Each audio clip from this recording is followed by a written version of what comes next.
they invaded peaceful nations. This is a criminal regime. Slaughtered innocent people. They're performing murder and terrible crimes, but at the same time trying to make it look as though it's correct. Committed genocide. He likened the Jews to a virus.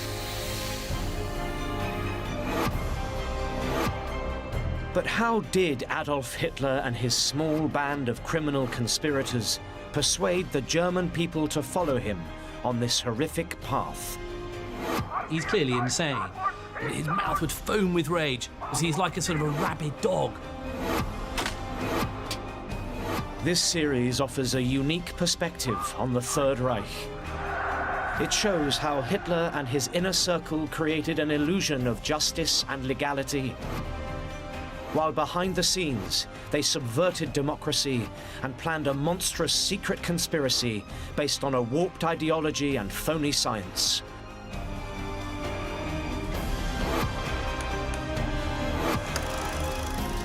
It's the story of a gangster regime that used not only violence and suppression, but which carefully groomed the German people into willing complicity in the worst crimes in history.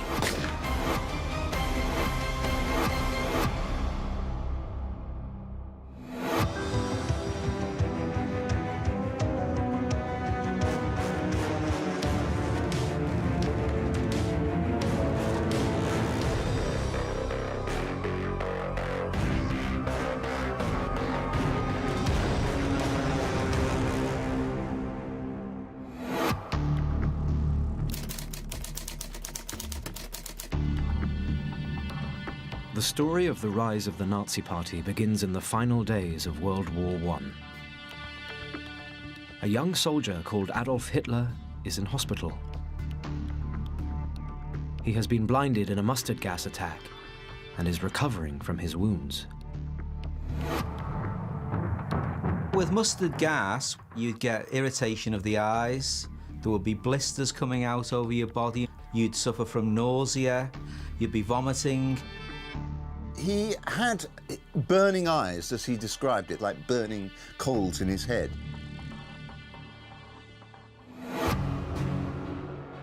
Austrian by birth, Hitler makes Germany his home. He feels such a love for this country that he celebrates in his adopted town of Munich when Germany declares war in 1914. He signs up for the army. And he serves his emperor and his country, running messages under fire at the front line. He's brave and wins the Iron Cross First Class and Second Class. But he's also distant. He is seen by his colleagues as a peculiar misfit. They thought he was a weirdo, an odd fish. He never made friends easily. He wasn't a sociable person. He never had been, he never becomes one. He was like sort of somebody who was a loner. People thought he was a bit strange and a bit odd. He is compulsive in his cleanliness. With an aversion to smoking, drinking, and women, his comrades call him the White Crow and the Woman Hater. They found him unwilling to engage in the normal social activities that soldiers do. Gaunt, weak, and delirious, half blind from gas, this is a very different Adolf Hitler from the man who will terrorize Europe.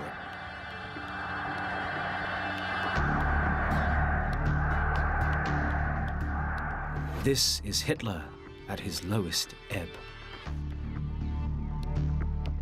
Then, as he lies recuperating, there comes news that would shape his life forever. And one day in November, a priest comes into the ward. And the priest says to them, "The war is over, we've lost. We're going home." World War I is over. Germany has surrendered. Germany somehow had lost it without the French or the British ever being on German soil. Hitler is utterly distraught. The idea that you've suddenly been told that you've lost this war, and it seems to have come completely out of the blue, is of course going to make you absolutely berserk. And Hitler, as we know, was always the type of man who would go berserk at the slightest opportunity. The painful question for Hitler is, how could he have been betrayed like this? Who could be responsible for this outrage? Crippled by despair, in his own words, he is plunged once again into blindness. He would later state, I buried my burning head in the covers and pillows. He said he cried more than he'd even cried on the day his mother died. In his delirious state, the culprits swirl through his mind. He starts to blame those he sees as responsible. The Jews, the communists, the left-wing politicians back home who had meekly surrendered, even though the German army that Hitler had fought in was undefeated. He later says, I felt intense hatred for the people who had done this to us. And the most convenient theory to subscribe to was this idea that people like him had been stabbed in the back. He had been defeated, not through failure of military arms, but by the stab in the back, by effete politicians and corrupt Jewish bankers and financiers betraying the German people, betraying the great German army. Hitler later wrote about how this moment transformed him forever. When I was confined to bed, the idea came to me that I would liberate Germany, that I would make it great. I knew immediately that it would be realized. There is another version of how he acquires his destiny. The story goes that during his hospital stay, Hitler was hypnotized by a psychologist, Professor Edmund Forster. Forster was treating Hitler's blindness, which he diagnosed as hysterical. In other words, caused by some mental trauma rather than physical injury due to gas. And Forster said, sit up, man, how dare you give in to weakness? So he sits up and he said, lesser men will stay blind, but greater men, titans, they'll overcome their blindness. Are you a titan? Using a candle, he convinces Hitler that if he could see the flame, then it would be proof of his uniqueness as a human being, and his destiny one day to lead Germany to greatness. Where he's got this Svengali figure hovering over him saying, Adolf, one day you will be the future rabble-rousing leader of Germany and you will lead Germany back to becoming the greatest power in Europe.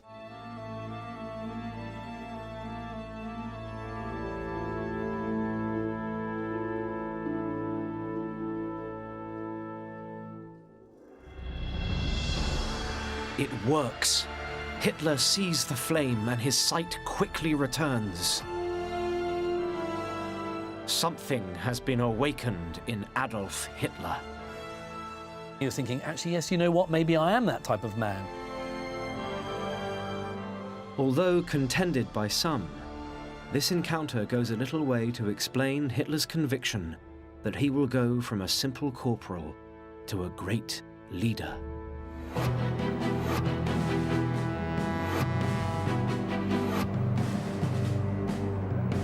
Just days after the German surrender, Hitler emerges bewildered and battered into a world in total chaos. The once proud German people are wretched and downtrodden. There's poverty and starvation. The emperor he had fought and suffered for has abdicated. Law and order is breaking down. A revolution is sweeping across the country. For a patriotic German soldier, there is nothing. The German army is being disbanded. He has no education, no social standing, zero prospects. He returns to his chosen home, the Bavarian city of Munich. Munich was in total political chaos at the end of 1918, beginning of 1919. What he witnesses from his dingy apartment in the city is frightening. There'd been a socialist revolution, a Marxist was running Bavaria, the socialists were in power. The old order is out. Chaos reigns. Leftist thugs are fighting running battles with militants from the right. Violent confrontations between the two sides are commonplace. There were fights, bitter fights on the streets every night. Bloody battles. I mean, hundreds done. There are 700 deaths in something like 8 months. To Hitler, the hated Marxists are the enemy within. They are dangerous as they are part of an international movement with no sense of patriotism. Communism despises the very idea of nationhood and has no respect for the German nationalism that Hitler so admires. Then comes something that makes a bad situation even worse. A spark that risks igniting it all in the summer of 1919. Experience the past like never before with History Hit's award-winning original documentaries and ad-free podcasts with our expert historians like Dan Snow, Susanna Lipscomb, Lucy Worsley, Mary Beard, Tristan Hughes and myself, Matt Lewis. Sign up for an exclusive discount using the link in the description and embark on your historical journey from the wonders of ancient Egypt and the life of Anne Boleyn to the rise of Napoleon Bonaparte and the discovery of Shackleton's endurance. Get history wherever, whenever, exclusively on History Hit.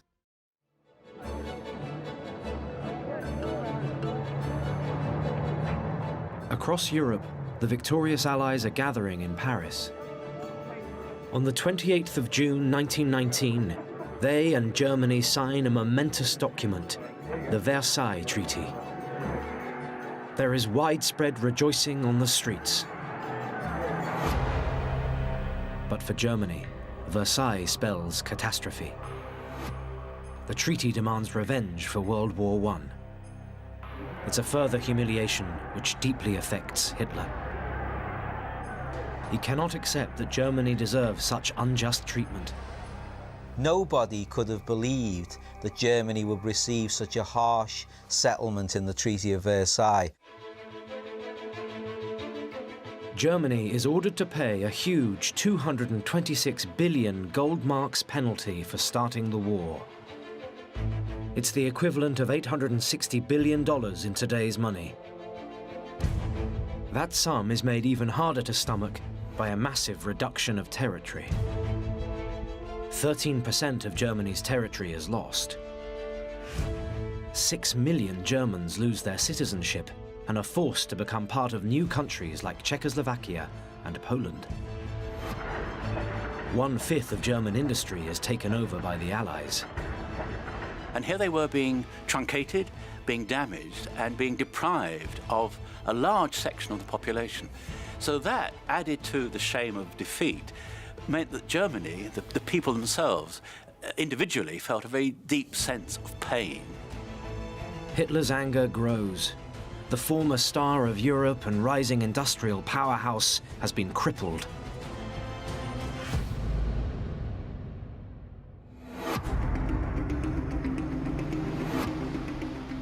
In Germany, most people just breathe deeply and try to get on with life.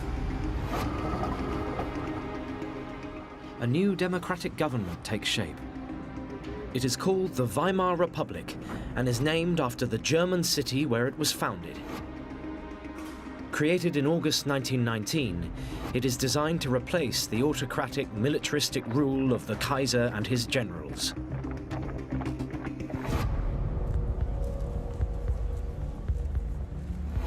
Hitler regards the Weimar Republic as an abomination. To him, it is weak, dominated by the very same Jewish and liberal politicians who had stabbed Germany in the back and surrendered in World War I. But at this stage, he can do nothing about it. He has no connections with politics at all. Then an unlikely job offer comes along. The one body that's going to give Hitler any chance of employment is the army, in which he's still technically serving. And one day he's approached by a man called Karl Mayer, who is the officer in charge of the kind of Bavarian Army's information department. Mayer sees something in Hitler. He gives him the job of spying on the numerous new political parties that meet in the city's beer halls and cellars. Beer halls are an essential part of southern German political activity. These beer halls would become political forums. Nationalists would go round them and give speeches. So would socialists. Mayer sends him to observe a fringe right-wing group, the grandly named German Workers' Party. This was basically two blokes and a ferret. It was amateur hour. It was yet another one of these very small, noxious, febrile, anti-Semitic, angry groups of men meeting in beer halls and venting their spleen. At that time, it was nothing special.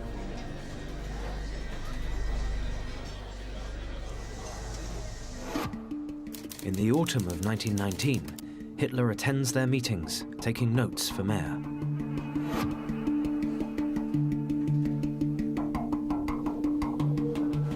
What he hears begins to inspire him. But it just so happened on that night, something snapped, something spoke to him. He likes the party's communist-bashing rhetoric, and the hatred of the Jews, and the socialists. And rather than simply observe and report back, he then joins in. He is quickly noticed by the party leader, Anton Drexler. Drexler said, "What's your name?" And he said, "My name's Adolf Hitler." He said, "Would you be interested in joining this party?"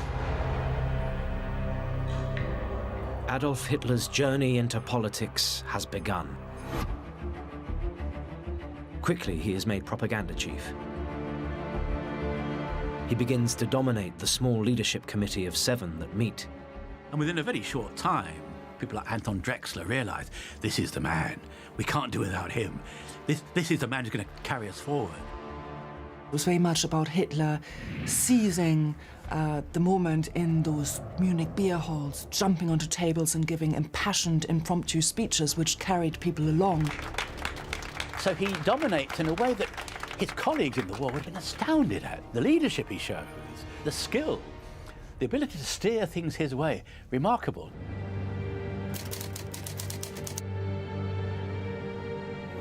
In Munich, Hitler develops what will become the foundation of the Nazi Party's ideology, a 25-point manifesto. The 25 points remained sacrosanct all the way through. This was what we were rallying around if we were Nazis. They're like tablets of stone. They're like something out of the Bible. They're like commandments. It was against unfettered capitalism. It was against Jews. It was against anarchy. It was against Bolshevism. Foreign policy goals were simple: to seize back all the lands the Allies had taken at the Treaty of Versailles, and an end to reparations, the crippling payments for the war demanded by the Allied powers. Hitler's great achievement, his genius, I think it's fair to say, was to know what simple ideas to put across.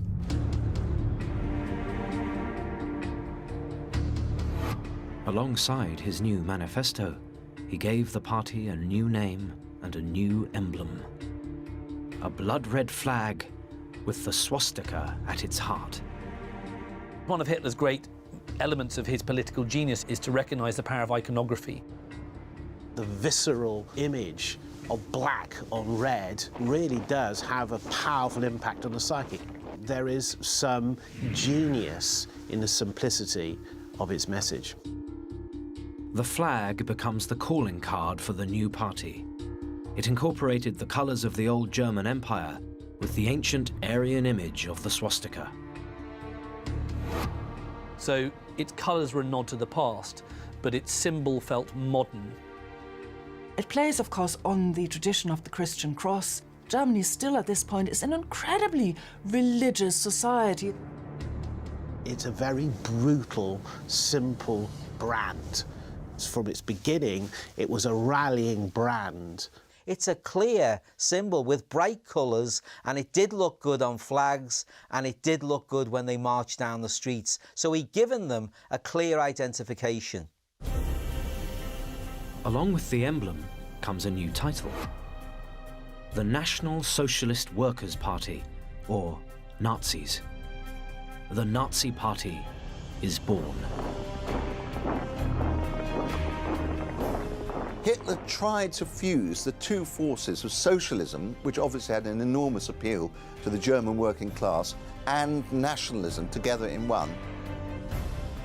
By 1921, Hitler becomes leader of the Nazis. At this stage, his new movement does not believe in democracy. He wants to seize power by force. This approach resonates with a new man in the audience at party meetings, a man who will help him take the Nazis to their greatest heights: Hermann Göring. Göring is misfit number 2. Göring is obviously sympathetic to all these rightist ideas, and obviously in the Munich of the early 20s, there's one man who's starting to dominate this political scene, and that's Adolf Hitler. Göring, like Hitler, is a veteran of World War I. But unlike Hitler, his war record is the stuff of legend. He was a star. He was well known. He was a flamboyant character. In those early days, he hadn't yet become the caricature fat man that we are so familiar with today. He was lean and mean and handsome. At first, he served as an infantryman. But then he becomes a pilot and commands not just any squadron, but the most famous of the war, the Red Baron's Flying Circus. He shoots down 22 enemy aircraft and even wins the German Empire's highest award for gallantry, the Blue Max Medal. Then, in the dying days of World War I, the war hero is beaten up by a leftist gang. It is something that will mark him forever.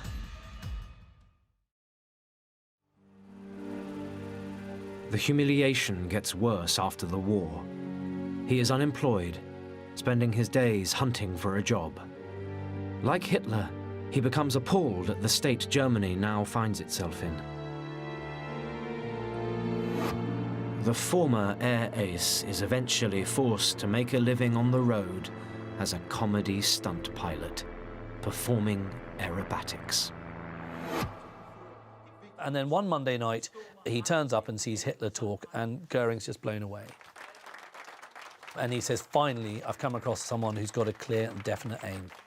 And suddenly it's this kind of moment of epiphany for Göring. This is the man. A day after first seeing Hitler talk, the two men who will become the most powerful Nazis in history meet. Hitler signs Göring up straight away, recruiting him into the party. When Hitler and Göring met, there was a really good fit. What Göring represented to Hitler was a kind of war hero he had always been looking for. As for Göring, he doesn't buy into all Hitler's policies, but he is seduced by the prospect of power. A shrewd, self-regarding individual who sees in the politics of the Nazi Party a means of self-promotion. Together, they start to bring the fledgling Nazi Party out of the shadows and into public life. Hitler starts to move into the open, but on a very small scale. He refines his oratory skills in the beer cellars and halls of Munich. Hitler emerges very, very quickly. He basically knows how to whip up a crowd, he can read a crowd, he's very sensitive to the mood of crowds. He knows when to be quiet, he knows when to be loud, he knows how to manipulate, he knows what the crowd wants to hear. He gives them what they want. But rabble-rousing is not the only way he will get his message across. In December 1920, he buys a weekly paper, the Völkischer Beobachter. He begins to realize that he needs to operate on a bigger scale. He purchases the shares in the Völkischer Beobachter, where the effective use of big headlines, attention-grabbing content and images is combined to forge the image of a party which is simultaneously reactionary in content but incredibly modern. And this illustrates, I think, the Nazis' way of using every form of modern media communication before other parties actually latched onto it. The paper now becomes a major tool in pushing the Nazi message to a wider public. Circulation rises from 8,000 to 25,000 readers.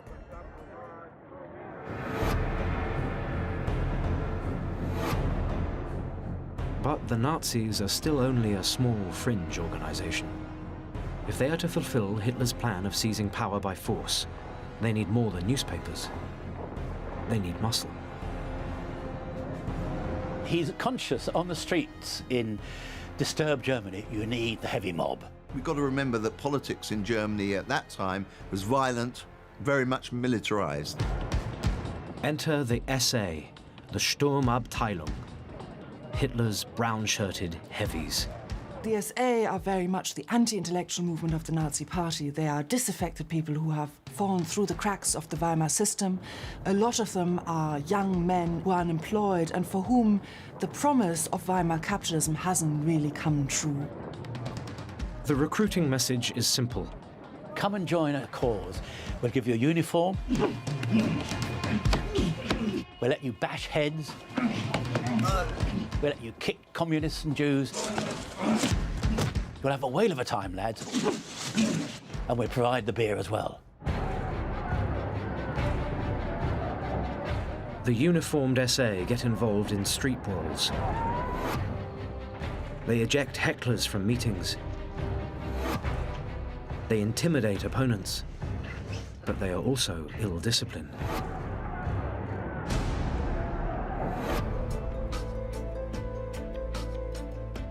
Now Hitler has the perfect role for his trusted ally, Hermann Göring. In 1923, he is put in charge of the SA. The former war hero soon knocks the brown shirts into shape.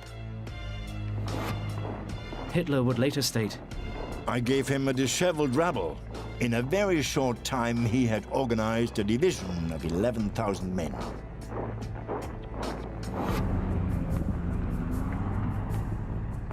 By now, Nazi Party membership is still small, but expanding to 14,000 members from the 2,000 Hitler started with.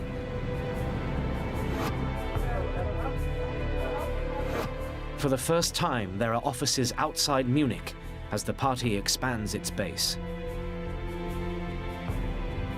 Then member number 14,303 signs up, Heinrich Himmler, who joins the party in the summer of 1923. Himmler is an altogether less impressive character than Göring and Hitler. He presents himself as a heroic figure, a dashing fencer and officer cadet. But in truth, he is anything but. He is a former chicken farmer who studies agronomy at Munich University. His hobbies include diary writing and stamp collecting. One of the things that drives Himmler is the fact that he's a bit younger and he hasn't properly served in the war. He's born in 1900, and towards the end of the war, he's only in a training battalion. And so he never actually sees service on the front, and this really annoys him. But he comes out of the war almost ashamed that he hadn't done more. His life is sad, to put it in short terms. He seemed to be looking for a cause, something he could relate to, something he could put his great energies into. Himmler is drawn by Hitler's populist message and right-wing beliefs. But he is also driven by his personal loathing of the Jews.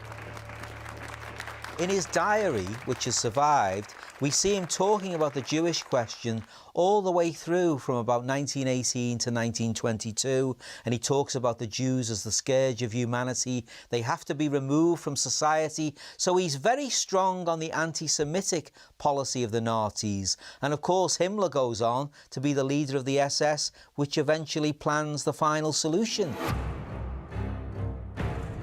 At first, Himmler remains on the margins of the Nazi Party, in a paramilitary group loosely connected to Hitler. There are few indications that he will become the most murderous and feared Jew hater of them all. Nevertheless, the three major Nazi players, the three misfits, who would shape the Nazi Party's future are now in place. All they need is an opportunity to strike. Now events conspire to help them.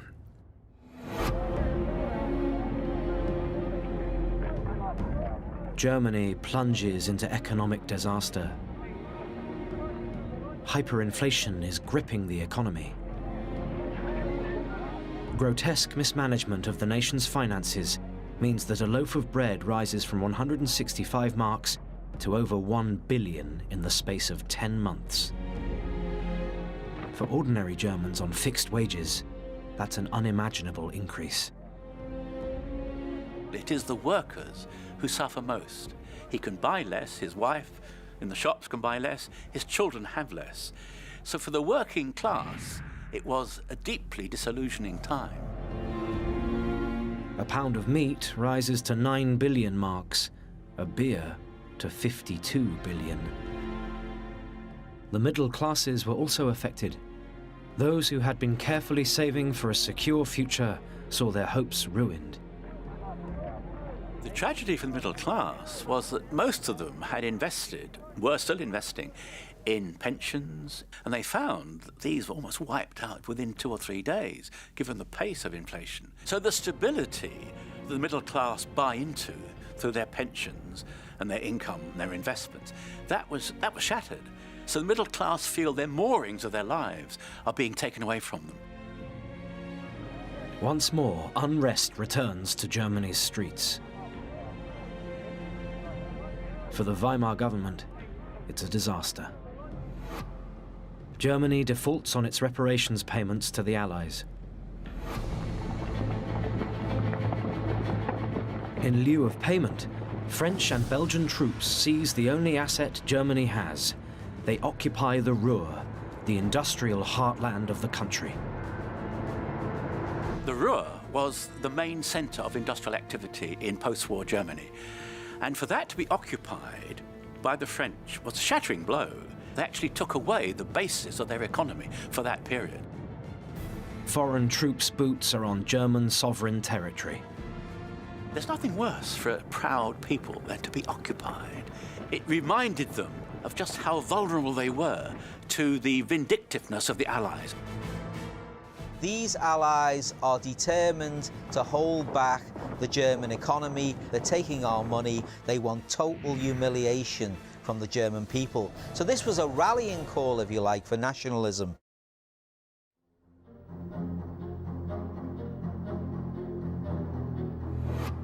In Munich, Hitler has now risen to head of the Bavarian Kampfbund, a loose affiliation of fellow right-wing revolutionaries. The so-called Combat League, a set of disparate nationalist militarist groups in the early 20s. The group is united by one thing: the Weimar Republic must go. Hitler thinks this is his moment. There's chaos. This is the perfect time for our battle group to actually seize control. The only question is how. The inspiration comes from abroad. Europe's most successful fascist, Benito Mussolini, storms to power in Italy just months before, in October 1922. He has acquired huge popular support and marches on Rome with his 30,000 black shirts. Mussolini gets this band of fascist supporters. They then march through the streets, they go to the palace of the king, and then Mussolini takes power. So this is a very romantic notion of how you can overthrow a major government and take power. Mussolini and Hitler had many parallels. Like Hitler, he was a former soldier. He had also been wounded. Like Hitler, Mussolini, a former journalist, understands the power of the press. And while Mussolini has his black shirts, Hitler has his brown shirts. Hitler hears about this and he thinks, this sounds like a good idea. We could do this here. We could take power in Munich and then march to Berlin. And as we go to Berlin, we can get all the people who want to get rid of the old democratic government and overthrow it. That's the idea. So the plot starts to hatch. It hatches in little secretive meetings and dinners.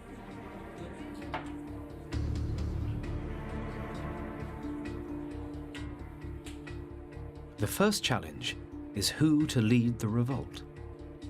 Hitler is well aware he is too unknown to unite the whole of Germany. He needs a figurehead. He has a suitable person in mind.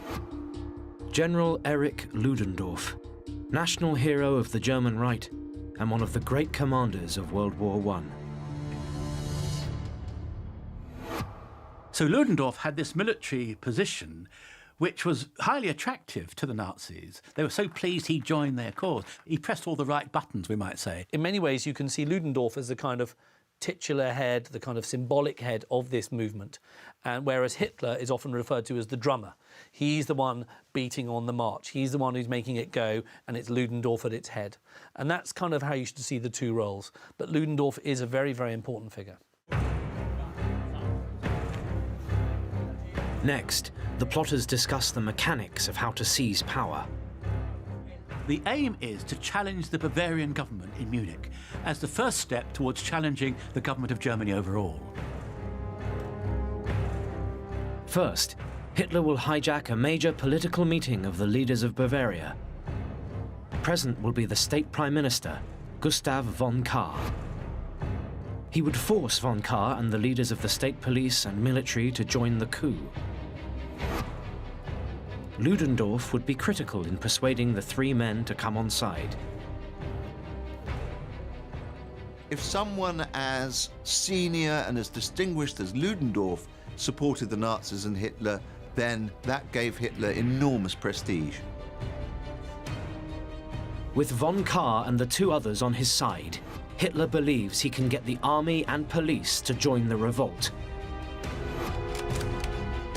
Simultaneously, units, including Himmler's SA group, will take control of the key military and police buildings in Munich.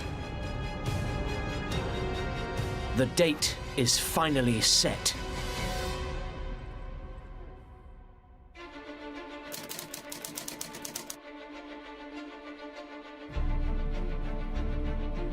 Hitler makes his way to a public meeting at Munich's massive Bürgerbraukeller.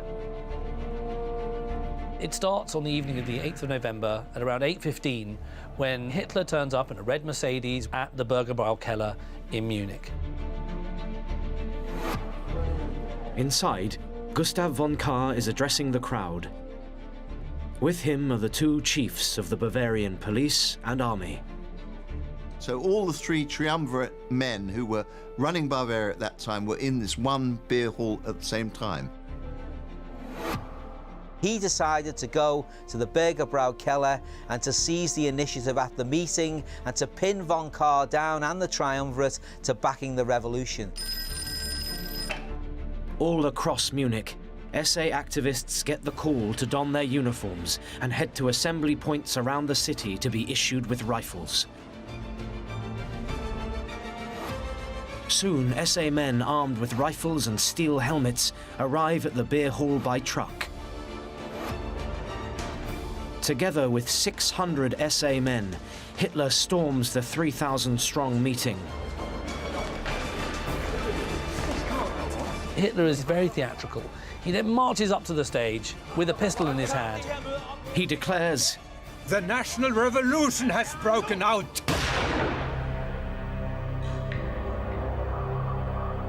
Only it hadn't. The leader of the revolution, Ludendorff, wasn't even there. He was late. Hitler now takes the three state leaders into a back room and desperately tries to convince them himself to join the coup. But of course, the Bavarian triumvirate weren't ready or prepared to allow this gutter-snipe orator to take over. As Hitler argues, Nazi sympathizers and brown shirts, including Himmler, continue moving in on military buildings around the city. Hitler has to turn the situation around. Hitler needs these people on side if he's going to succeed. Pistol in hand, he threatens to kill them, but they won't budge. You then have hours of these negotiations going on in which the Bavarian politicians are very reluctant to join Hitler, but Hitler desperately needs them on side. He realizes actually, even though he's got a pistol as a negotiating tool, it can't really be fired at these people. That's not going to work. So he storms back into the main hall of the Bürgerbraukeller to address the crowd. In a desperate speech, he tries everything to win their support. When he makes his impassioned speech in the beer cellar and says, the government is willing to give way to us. They're willing for us to form the next government. They weren't. They hadn't agreed to it. But he claimed that was the case. And he said, outside, the army and the police have come to our side. They hadn't. But they cheer and clap and bawl with delight.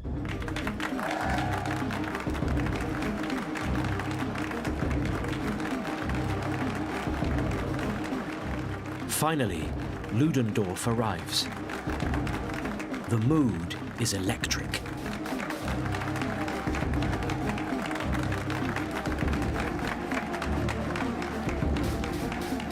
With Ludendorff in the room, the three leaders of Bavaria agree to join the coup. Eventually, after quite a lot of dithering and toing and froing, they agree. Meanwhile, across Munich, SA units, including Himmler's outfit, have set up barricades and surrounded the army and police buildings. Some army and police units even agree to join the uprising. It seems the coup really might work.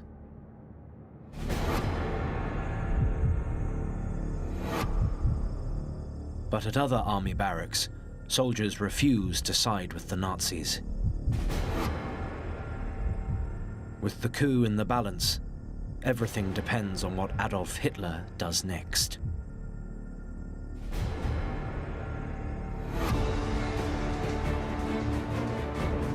He then leaves, Hitler, he leaves the hall, leaving Ludendorff to keep control of things. As Hitler heads across the city to check on the progress of his putsch, Ludendorff allows the Bavarian leaders to go. Ludendorff very unwisely accepted the word of von Kahr and his two military and police cohorts that they would be good boys and support the putsch and let them go. Instead, von Kahr rallies troops against Hitler. Kahr goes back on his word and says, no, I'm here to control things. Hitler now returns to the beer hall and makes a critical error. Rather than go out and try to win over more army and police units, he waits, convinced they will come on side anyway. He remains there, passive, for several hours. They stay in the beer cellar for some time, hoping that those outside will come around to their way of thinking. By then, people have sobered up, and it's never quite the same. Meanwhile, as Hitler dithers, in Berlin, news of the putsch reaches the government. It immediately issues a proclamation declaring Hitler and his supporters guilty of high treason. It was high treason. You've got to remember that. To engage in treason, attacking a sitting government, was no small beer. The conspirators back in Munich are now all staring at the death penalty. But it is Ludendorff who takes charge. And at one point you have Ludendorff in this fantastic Prussian way, he goes, "Wir marschieren, we will march."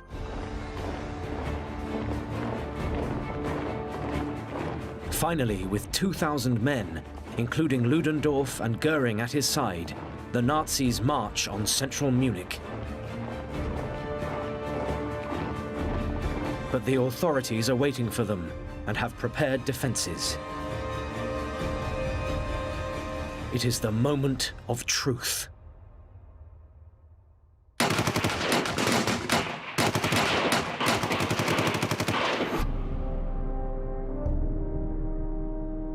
"16 Nazis are killed. Göring is among the wounded." In later years, the official Nazi account would tell a very heroic version of these events. Few mentioned the 4 dead policemen. Nor did people dwell on how Hitler and Himmler fled the field of battle. Hitler escapes in an ambulance, runs away from the scene of the crime, if you like. Not really that heroic when you look at it. And he ends up being arrested a couple of days later. And then, of course, he's put on trial for high treason. So really, why it's called the beer hall putsch is that Hitler, for a little bit, took over a beer hall. It was very clear that Hitler didn't really know what to do. And of course, you know, in later retellings by the Nazi Party, this was a very definite, prearranged, purposeful night. But of course, it was just a muddle. It was a muddle by amateur revolutionaries who really didn't have the means or the ability to actually mount a proper coup. And so, the putsch becomes a cause for celebration in Nazi mythology and an annual act of remembrance in the Nazi calendar. And he erected these enormous shrines to them right in the heart of Munich, very close to where they had been shot down. And on the anniversary of the putsch, each year on November the 9th, the Nazi leaders, getting steadily more portly, dressed themselves in their old brown uniforms that they'd worn at the time of the putsch, Göring and Hitler in the front rank of the marchers, and would parade through the streets of Munich, and this became a piece of theatre to the muffled drum rolls. No one was allowed to speak.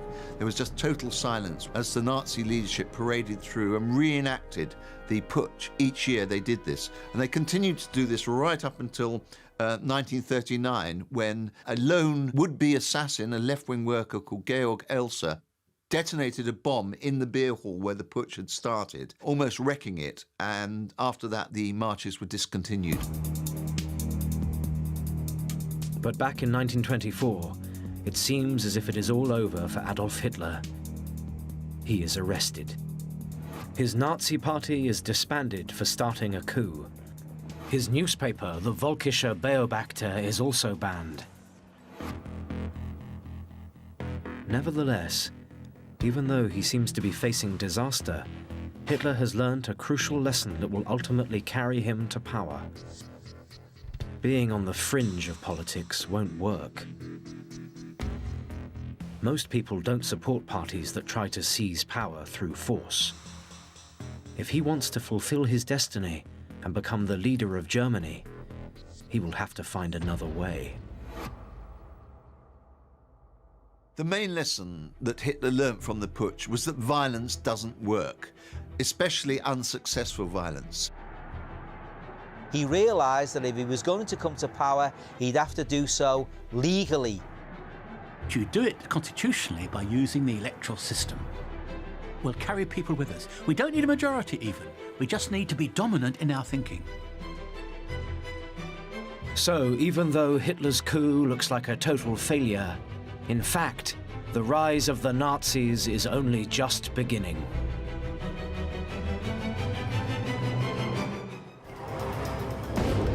In the winter of 1923, Adolf Hitler is at an all-time low. His audacious attempt to seize power in a coup has been an embarrassing failure, and he's going to jail. His Nazi party, seen only as a band of fringe revolutionaries, is on the verge of being shut down. But Hitler has a plan. He's going to take the Nazis into the mainstream of politics. He wanted to become a respectable parliamentarian without being any of those things.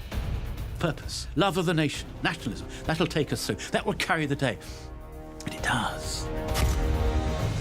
This is the story of how Hitler's reinvention of the Nazi Party and a financial catastrophe opened the door for him to win the hearts and minds of the German nation.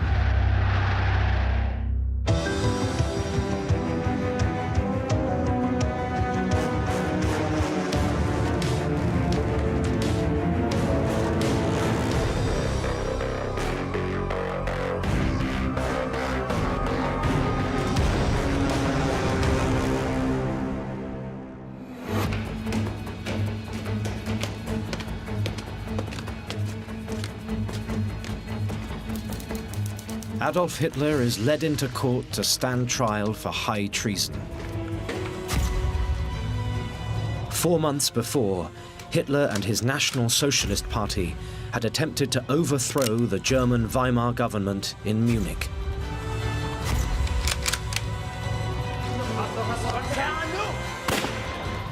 But they had failed. The beer hall putsch is a humiliating setback for the Nazis and a personal blow for Hitler. Remarkably, just before the trial began, he was visited by some colleagues, and they found him so depressed he was actually contemplating suicide. Whether that was a bluff, we're not sure, but he told them he felt so low. Hitler is absolutely despondent. It basically has been a disaster, and he knows it. And he thinks that this is the end of his career. And then something very strange happens. Incredibly, even in the moment of total catastrophe, Hitler is already plotting a comeback. In court, he realizes this is an opportunity. This isn't going to be the kind of end of Hitler. This is going to be the making of a new Hitler. You can't imagine actually a better theatre for Hitler outside a beer hall. Hitler had been expected to deny his part in the plot. But instead, he openly admits his guilt. I alone bear the responsibility. But I'm not a criminal because of that. If today I stand here as a revolutionary, it is as a revolutionary against the revolution. There is no such thing as high treason against the traitors of 1918. In a series of speeches, he lays out his case.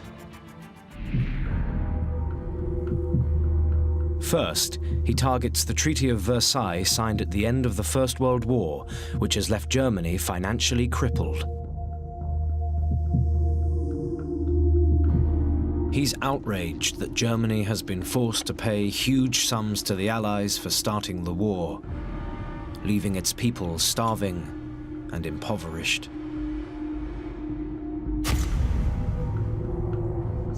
For us, it was a filthy crime against the German people.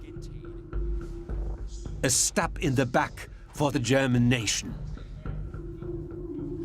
Hitler personified a widespread belief. Hitler was tapping into a very, very strong German national trope. They felt that Germany had got a bum deal at Versailles. He's disgusted by the seizure of Germany's richest industrial territory, the Ruhr, by the Allies. And he blames the left-wing German politicians who, he says, surrendered pathetically in 1918. His impassioned speeches strike a chord. Instead of being a traitor, he portrays himself as a patriot trying to restore the nation's honor.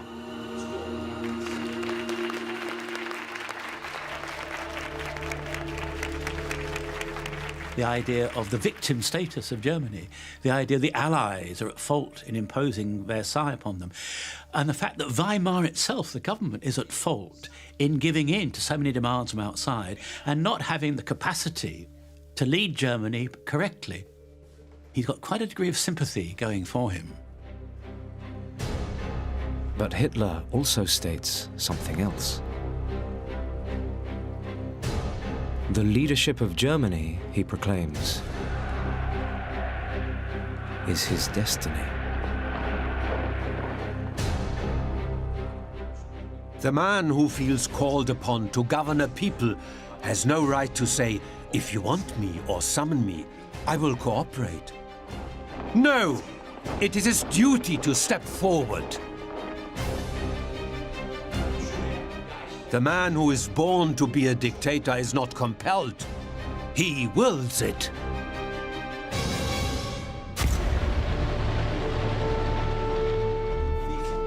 Hitler's performances are so mesmeric, they make news not only across Germany, but around the globe. In Britain, the Daily Express names Hitler Bavaria's uncrowned king, and a tub-thumping patriot who, it suggests, may be heard from again someday.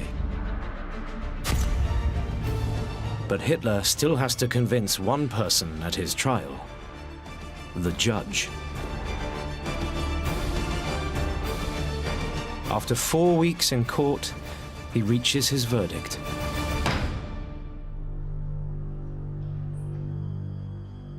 For leading an attempted coup against the state, Hitler gets the grand total of a 5-year sentence, which is incredibly short.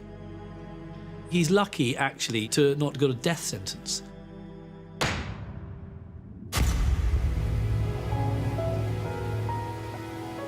Hitler's interned 40 miles west of Munich in the picturesque town of Landsberg.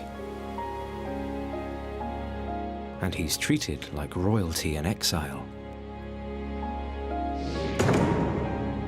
With his newfound celebrity status, Hitler uses his prison stay as a PR opportunity, inviting his own photographer to record his incarceration.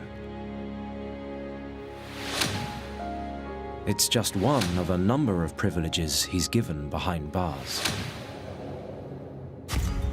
Hitler would later make out that his time in Landsberg prison was pretty hellish, but in fact the truth was quite the opposite. He can walk around the gardens as and when he likes. Some of his cronies are allowed to come in and out and visit him. This isn't a prison, this is a kind of nationalist holiday camp. It was very comfortable. He had his own favourite wicker chair. He had windows to look out of. And he actually grew quite porky. He ate quite a lot of meat. He drank quite a lot of alcohol. He has 3-course meals that are brought in. Parties even go on inside his quarters. He was able to fraternise with friends. And he was able to listen to music.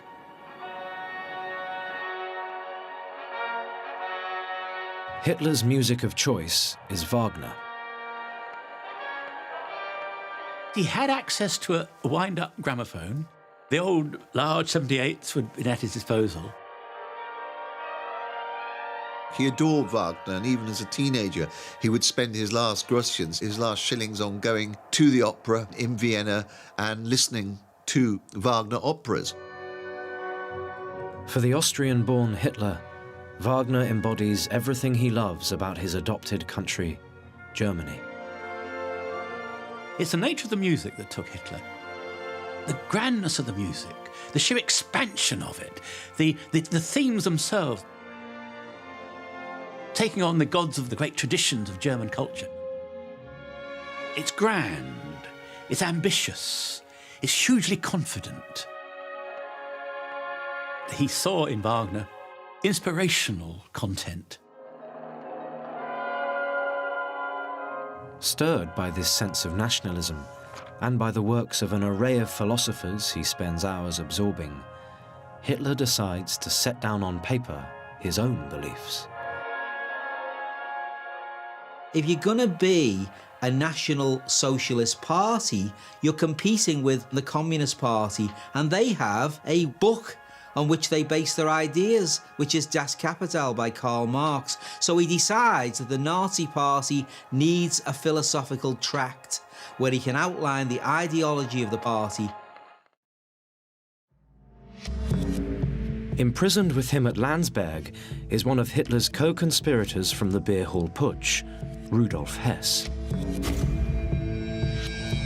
Now acting as his private secretary, Hess takes dictation from Hitler day after day as he embarks on the book which will define Nazism. My Struggle, or Mein Kampf, is supposed to be a deep, personal statement from Hitler. It's the man talking about himself and his ideas for the first time in a systematic way, and that's why it's so significant.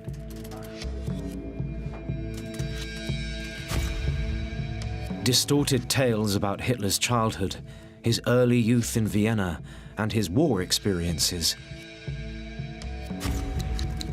are mixed together with political and racial theorizing. But the concepts within it aren't his own. Mein Kampf really is based on a number of ideas that he's heard.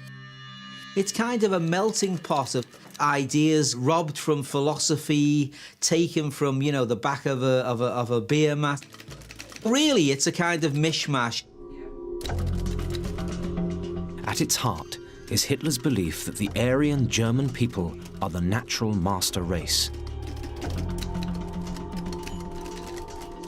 and that Germany's biggest enemy are the Jews. The personification of the devil as the symbol of all evil assumes the living shape of the Jew. Hitler believes that the Jews are a genetically inferior race and that they're to blame for everything that's wrong with Germany, including the country's capitulation in the First World War and its economic plight. He is and remains the typical parasite, a sponger who, like a noxious bacillus, keeps spreading as soon as a favorable medium invites him. On top of this, he blames them for communism. In Bolshevism, we must see the attempt undertaken by the Jews in the 20th century to achieve world domination. He goes his way, the way of sneaking in among the nations and boring from within, with lies and slander, poison and corruption.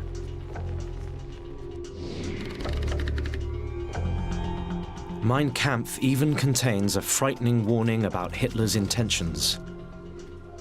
The whole text is shot through with incredibly violent language. Page after page, we get the language of eradication, annihilation, destruction, extermination. Hitler believes the only way to solve the Jewish problem is to destroy the Jewish parasite. There can be no doubt that if Hitler comes to power, there is going to be some kind of a reckoning with the Jews.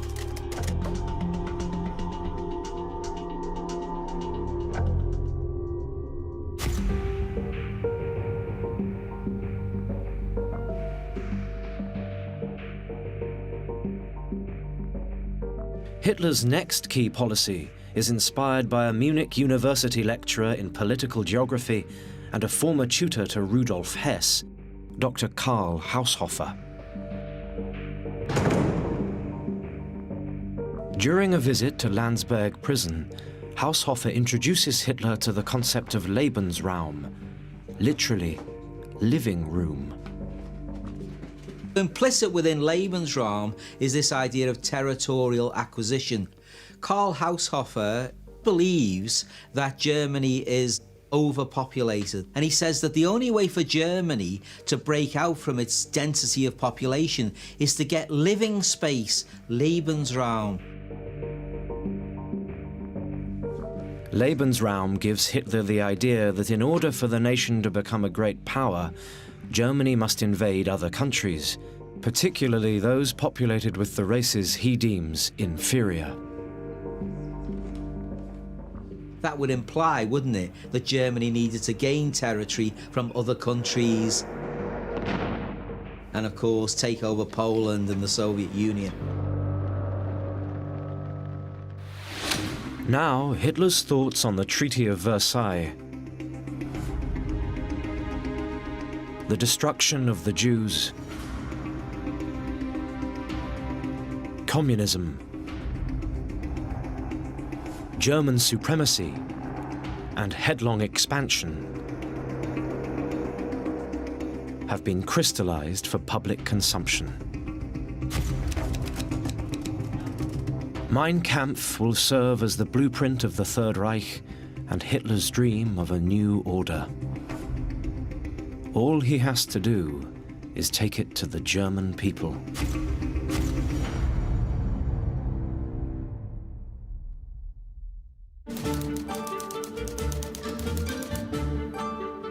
After serving just 9 months of a 5-year sentence, the 35-year-old Hitler prepares himself for his release. Despite being sent to jail for trying to overthrow the German Weimar government, in the year since his failed coup in Munich, he's transformed himself from violent revolutionary to national hero. But the wave of popularity doesn't last. While in private, Hitler had been preparing his Bible for Nazism. Outside prison, he's been practically forgotten. And if he expected a horde of well-wishers at the gates, he doesn't get them. Instead, there's only a car to meet him. The reason? Germany is booming. The democratic government has borrowed billions from overseas to pay its war debts. Now the country's growing fat on foreign money, particularly from the United States. The mid-1920s are very much the golden years of the Weimar Republic. The Americans give them a vast range of loans, and because of this, Germany revives. The German economy improves dramatically enough for the Weimar democratic government to look like it's starting to work. At last, it seems like the days of suffering are over. It's very much seen as a period of new beginning. After the turbulence of the hyperinflation, things are looking up. People are broadly happy with the political system as long as it delivers the goods, as long as it delivers growth and stability. But for Hitler, all this prosperity is disastrous. No one wants to hear from a radical revolutionary party, particularly one that wants to seize power by force. Worse still, as punishment for the beer hall putsch, Hitler's been banned from public speaking. There's even talk of deporting him back to his native Austria. And that isn't the end of the bad news. The Nazi Party's in a state of collapse. Hitler's trusted friend and right-hand man, the war hero Hermann Göring, who had stood by his side during the beer hall putsch, has become hooked on drugs. Shot and wounded in the leg during the putsch, he'd escaped capture, but hospitalized in Austria, he's become reliant on morphine. It left him with recurrent pain when he had a couple of operations. During one of the operations, he was given morphine for the pain. He becomes addicted. He was getting supplies of it from his doctor surreptitiously, and he was injecting morphine and becoming more and more addicted to it. Things are so bad that in the coming months, Göring will be committed to a mental asylum. He became so twitchy and violent. They had to restrain him, and he was put in a straitjacket for some weeks because he was in such a state. He got over it, but his morphine addiction remains. Meanwhile, the party newspaper is closed down by order of the state. Nazi Party membership that had reached 55,000 in 1923 now collapses by more than half. And in the elections of December 1924, the Nazis are routed, taking just 3% of the vote. The party's been hit hard by Hitler's absence and by a sea change in public opinion. It was a natural decline, really.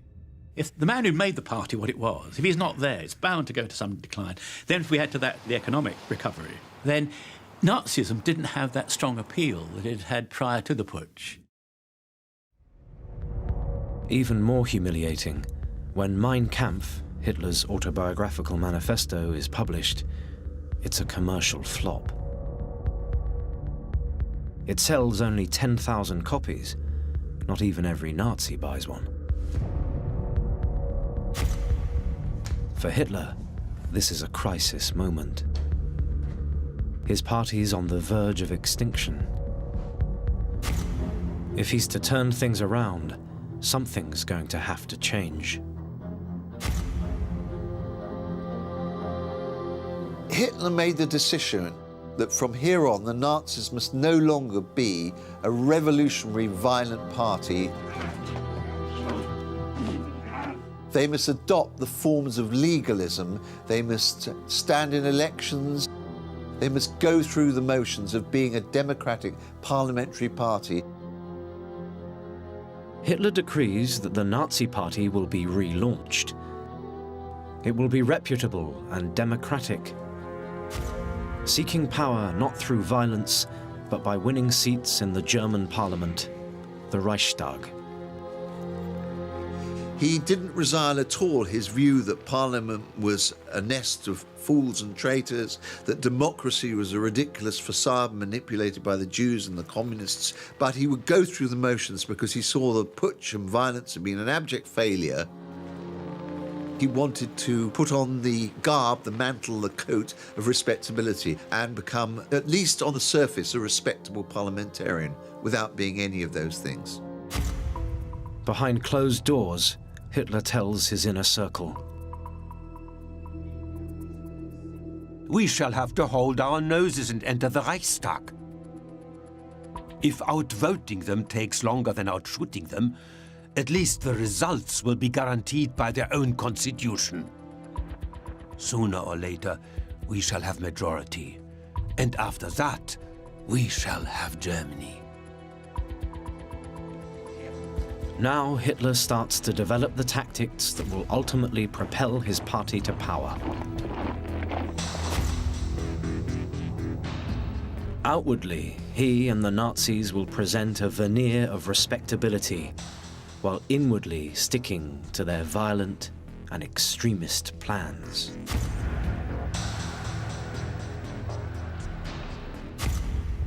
They've got to look like they are working within the political system and that they are a real and credible political party and not just a bunch of lunatics who try to seize beer halls in Munich.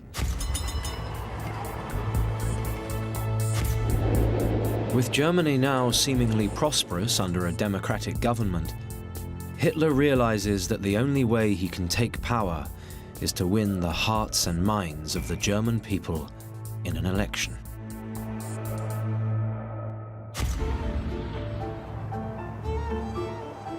To kick off their charm offensive, the Nazi Party needs an image overhaul.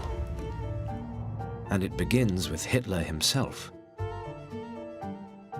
For help, he turns to his Lebensraum guru, Dr. Karl Haushofer. He was a major influence, not simply in ideas, but in technique of presentation.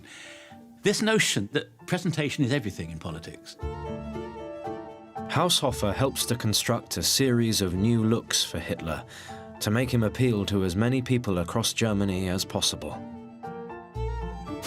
You can either present the kind of traditional German folkish figure in lederhosen, and the long socks and the walking shoes, and that appeals to a certain element of the community. He can also look much more technocratic, and he can wear a very smart lounge suit. And if he's at a great Nazi rally, he's in his uniform. But it's not only his appearance that Hitler wants to improve. To keep his head clear and his voice protected after long speeches, Haushofer replaces Hitler's steins of strong Bavarian beer with cups of herbal tea. But most importantly, he trains Hitler in the art of public speaking, teaching him ways to gesticulate, to emphasize his arguments, and increase his self-confidence. The idea of how to deliver a speech. To whom are you speaking? Adjust your tone, your manner, your style to the audience, and then you'll win them over. He starts to practice in front of the mirror. He practices some of his gesticulations in front of the mirror. His gesture, that famous one with the hand going back, and when to pause in a speech.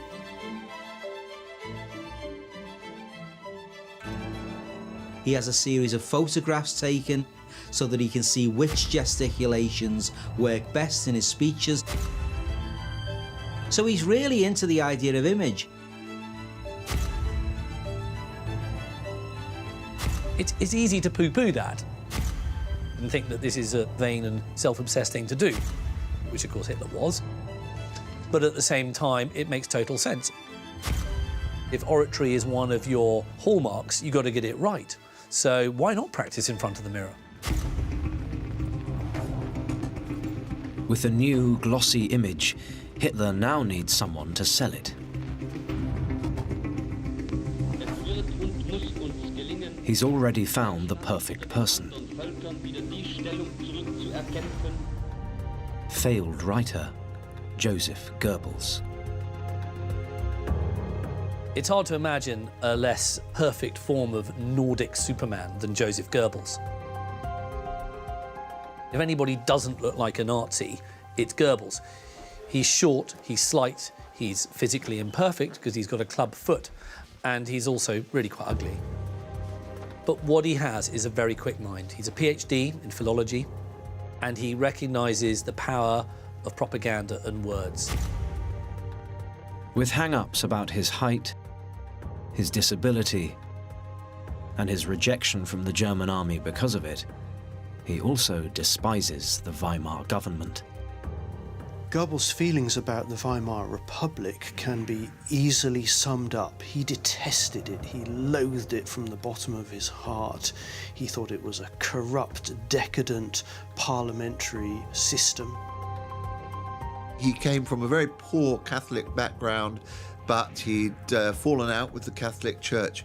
He was a man of great intelligence and talent, but in search of a direction. And his early direction was nationalist, but towards the left of the Nazi party.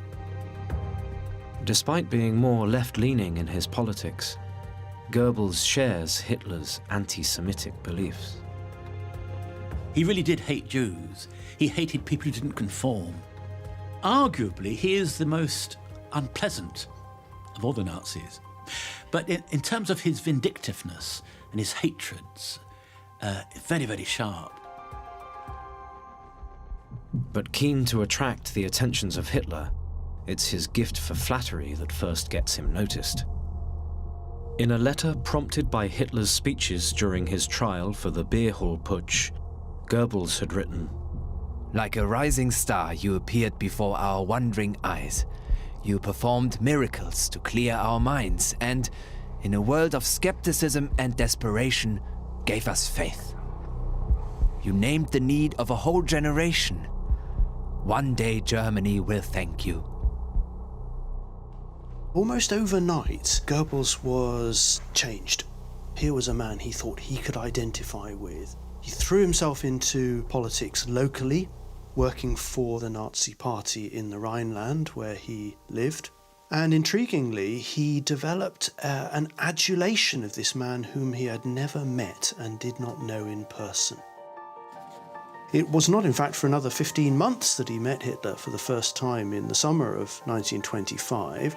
And then he said, he's everything I had hoped for. He's all that he had hoped for and more. Once he came under Hitler's spell, he developed a schoolgirl crush on this man. In an entry in his diary on the 23rd of November 1925, Goebbels writes, Great joy. He greets me like an old friend. How I love him. What a fellow. Then he speaks. How small I am. He gives me his photograph with a greeting to the Rhineland. Heil Hitler. I want Hitler to be my friend. Goebbels is so taken by Hitler, he quickly abandons his leftist interests.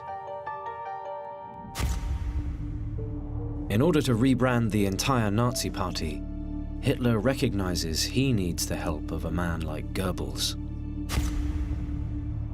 A lot of the Nazi party regarded Goebbels as the truly brilliant one amongst the Nazis.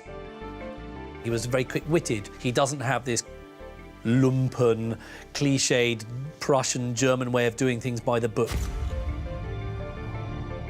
He's also enormously hardworking. He's a tremendously energetic man, ready to work long, long hours, to travel incessantly. He's a much more resourceful figure. If there's a problem, Goebbels will be very good at fixing it. Goebbels will be the man to go to. With restrictions still placed on the party in many places across Germany, Hitler needs someone who can attract new voters. Goebbels was a man who understood intuitively modern methods of propaganda. We see a shift towards the print media by necessity because Hitler's prevented from giving those public speeches, but that then sets the tone for very much. A whole range of Nazi newspapers, Nazi magazines emerge. The Nazis are right there leading from the front when it comes to the pioneering use on leaflets, in illustrated papers, on election posters.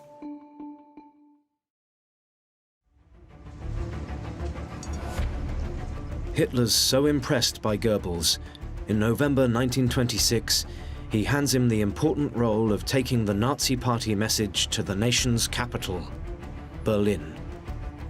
Goebbels came to Berlin in 1926 as an outsider. He didn't know the city. And importantly, this was not a city in which the Nazis were strong. Berlin had a reputation then as a communist stronghold, a trade unionist stronghold, and Goebbels therefore was tasked by Hitler with a very difficult mission. Berlin, always left-wing in sympathies. The eastern side of the city, certainly to a large degree, controlled by the communists. And it became Goebbels' job to win Red Berlin for the Nazis and to wean it away from communism. Goebbels has lorries scatter leaflets through the city streets, pastes the city walls with red swastikas and posters,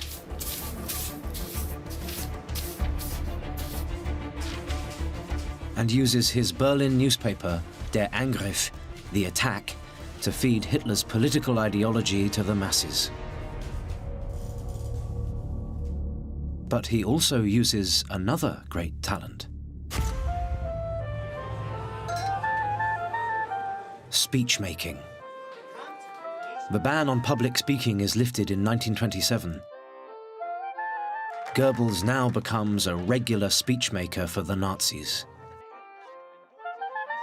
He himself was second only to Hitler in his oratory. Although a small, unimpressive man physically, he could electrify an audience with his passion and his oratory. So he was an extremely valuable man to have on Hitler's side. Where Hitler's style is aggressive and passionate, Goebbels is sharp-tongued and sarcastic.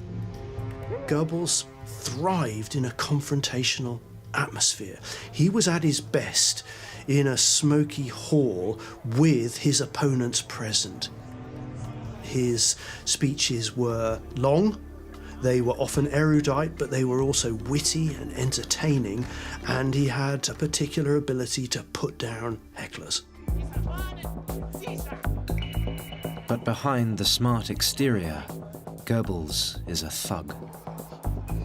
He and his Nazi Party bully boys, the SA Brown Shirts, regularly provoke the opposition parties with the aim of causing bloodshed. Goebbels' SA specialised at going into working class areas of Berlin, holding speeches and events which they knew would rouse the ire of the left-leaning local paramilitaries. This could be guaranteed to cause a fight.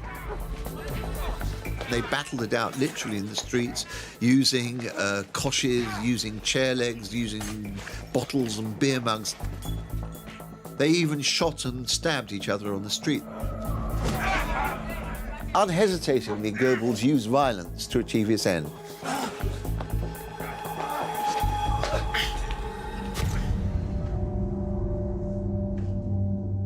Following an early 1927 political rally and a brawl with communists, Goebbels writes in his diary, "A procession through town. Our brave lads hauled a Jew out of a bus. How I love these lads. We are creating uproar all over Berlin."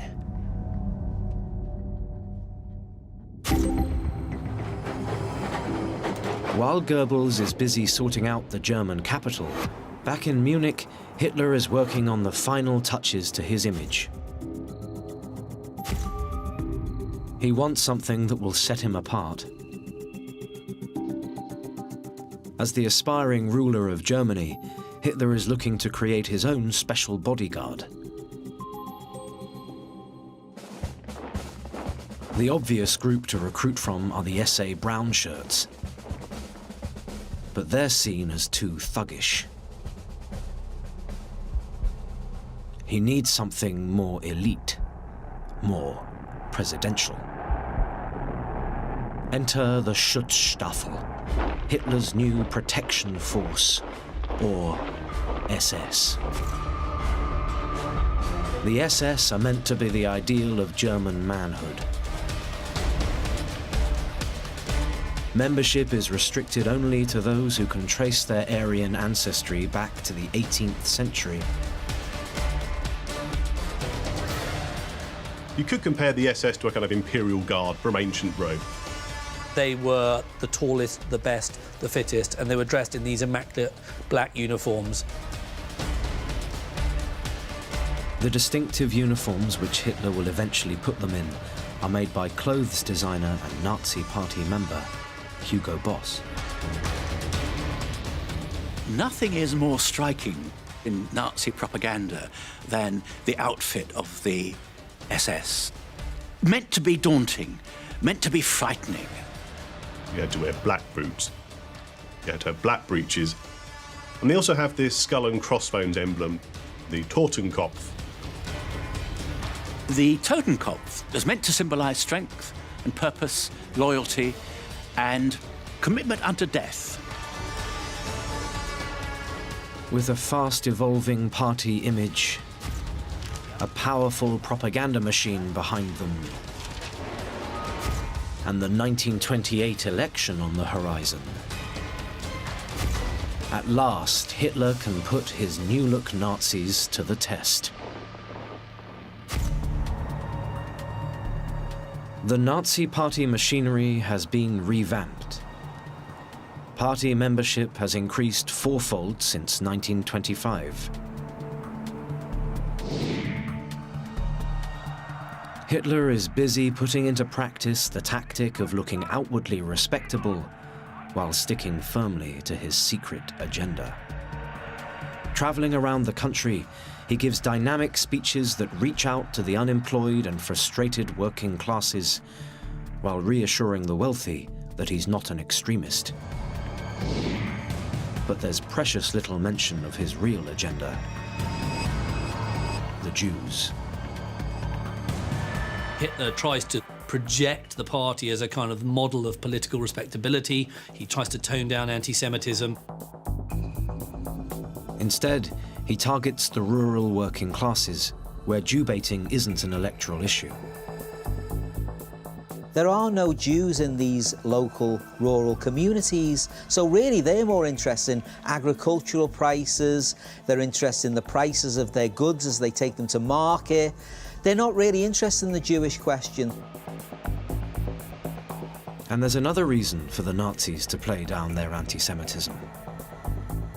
Hitler wants to seek business support as well.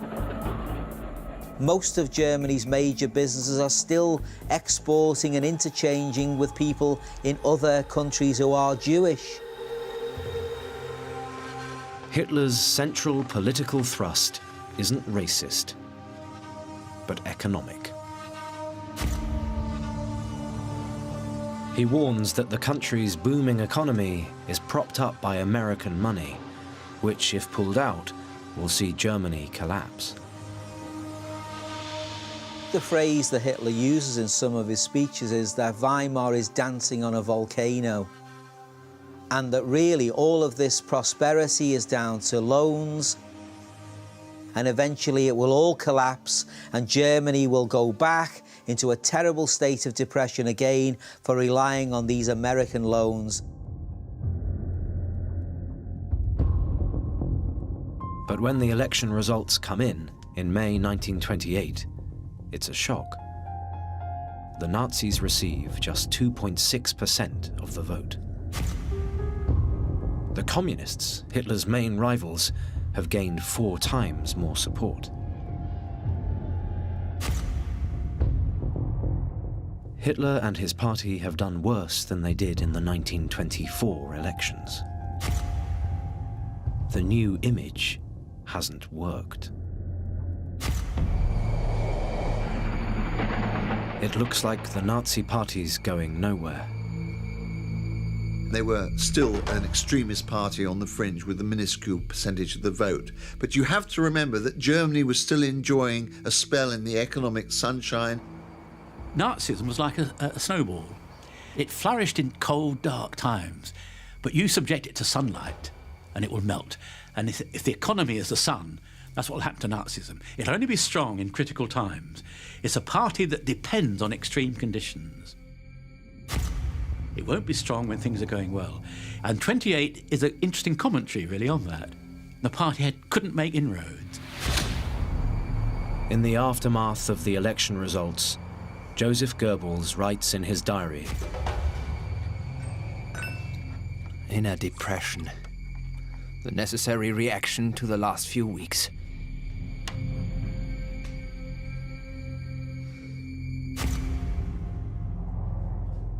Hitler and his inner circle despair that they will ever gain power. It seems the legitimate route has failed.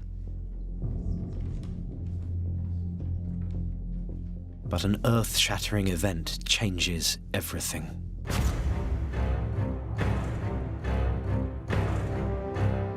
On the 24th of October 1929, the stock market in Wall Street crashes. As Hitler had predicted, American banks call in their loans in a frantic effort to save themselves. When America ran into trouble, then it pulled in its horns, it stopped buying goods, it stopped loaning money, and every country suffers because they're all tied into this international system.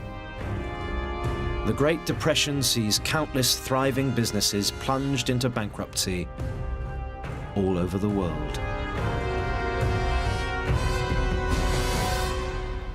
In Germany, the effects are devastating. Without their US loans, banks collapse. Unemployment shoots up dramatically. In just 8 weeks, it rises from 3% to 26%. Germany increases its unemployed by 6 million. And when you think that another 3 people are affected by an unemployed person in the house, that meant 24 million Germans were affected by the Wall Street crash. Virtually no one escapes its effects.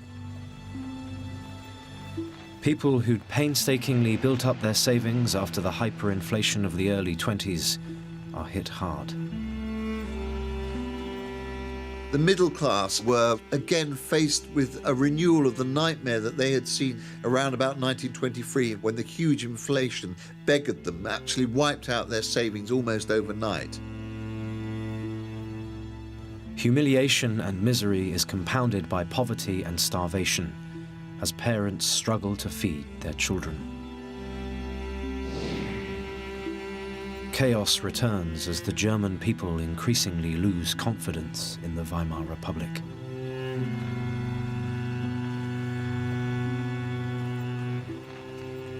Germany really is in a terrible state, and you can see that by what happens very quickly. It's the hunger, it's the poverty, it's the real desperation that comes to Germany out of that Wall Street crash that we see the seeds of the turn away from democracy and towards the Nazi Party. One man had predicted this all along. Suddenly, people are seeing him differently. Adolf Hitler's no longer a radical extremist. He's a prophet. What he said would happen has begun to happen. Who is to blame? Well, at our distance removed, we say, well, it's a matter of international finance. But to the Nazi, international finance was Jewish finance. This is a great plot, as Hitler sees it. We told you what was happening, and now here's the proof positive. With the German nation in despair, at last Hitler has the real opportunity he's been waiting for. Crucially, many of those who've suffered most as a result of the Great Depression are those who had ignored Hitler and voted against him. Now they are ready to listen to his message. The Nazis are on the rise.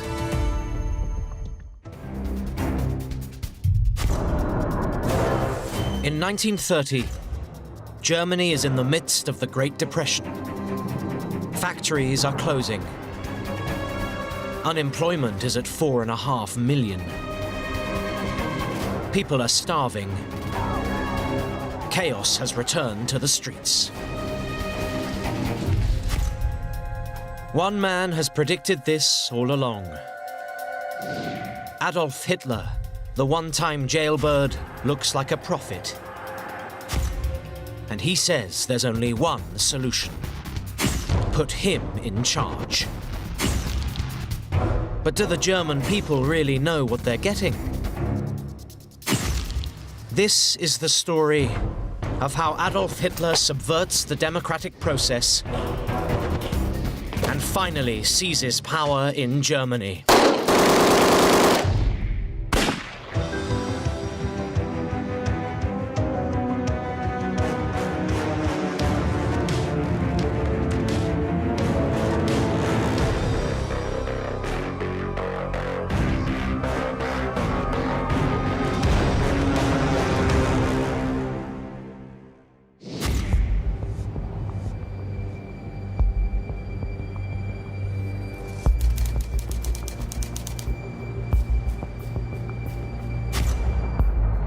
As Adolf Hitler and his Nazi party prepare themselves for the 1930 general election in September, Germany is in economic meltdown.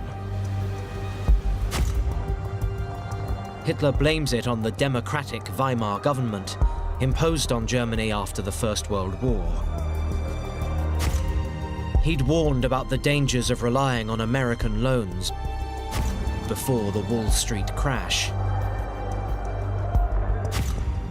Now the loans have been called in. The country's in a desperate situation. And all the government can offer is austerity. The policy is cuts, cuts, cuts, cuts, and more cuts. And this depresses the economy and makes things worse and increases the unemployment.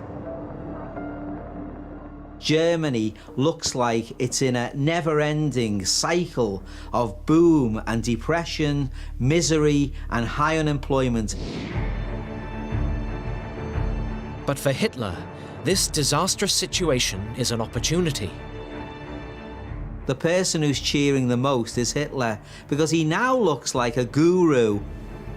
He's actually predicted that this would happen, and it's actually happened. And of course, a lot of people are swayed when somebody is proved right. Hitler and his propaganda man, Joseph Goebbels, have a master plan: to win power in Germany by democratic means.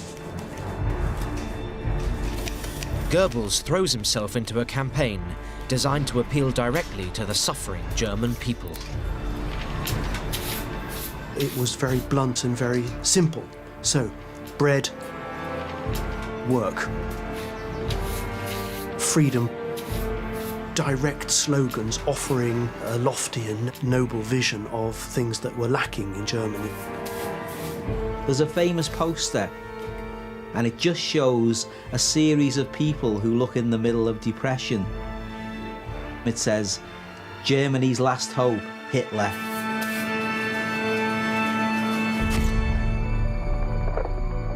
As part of his strategy, Goebbels sends Hitler on speaking tours across the country, traveling from town to town. Using his newly polished skills as an orator, they convince people they can make Germany strong again. You've got to look at the position of your average German citizen who's feeling impoverished. The future looks very uncertain. How am I going to feed my children? Am I going to keep my job? And you look at this newfangled Weimar form of government and you're thinking it's not really giving the answers. Goebbels' brilliantly orchestrated campaign allows Hitler to present himself as new and different. None of the Weimar politicians had an ounce of the charisma that Hitler brought to the party. They were essentially bourgeois, middle-of-the-road, conventional politicians. Hitler swept all that away. He looked different, especially when he was in speaking mode or standing in a car saluting his stormtroopers marching past. He looked little less than a god. And Germans had never seen anything like this before.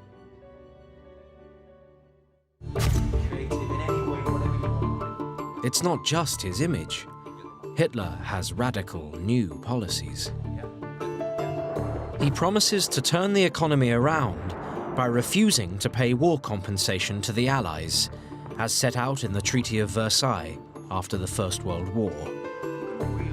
And he promises desperate farmers in the countryside, who've seen the collapse of agricultural prices, a better life. He says all of this misery that is heaped on rural communities is due to the Wall Street crash. Come to the Nazi Party and we'll give you a new deal for the rural voter. Above all, he vows to put the unemployed back to work. But he also uses the opportunity to focus on his real agenda: the Jews. He blames the economic crisis on them.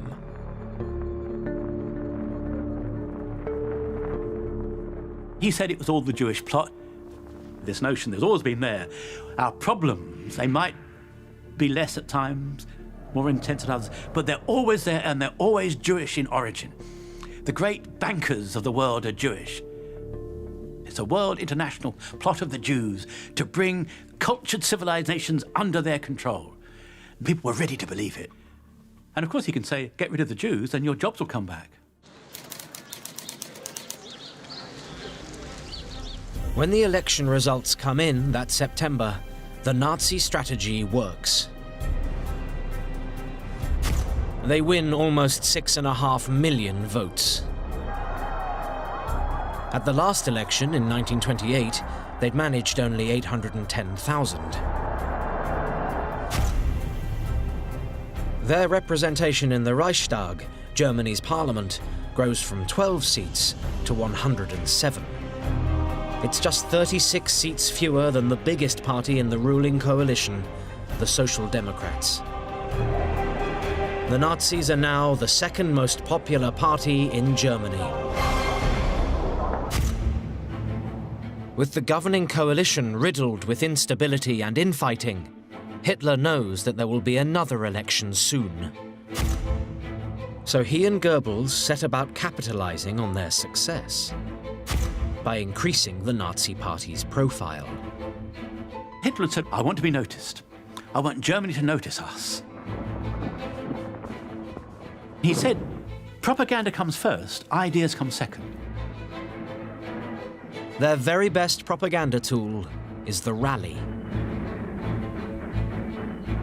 Since 1927, the Nazis have held their annual rally in the medieval city of Nuremberg.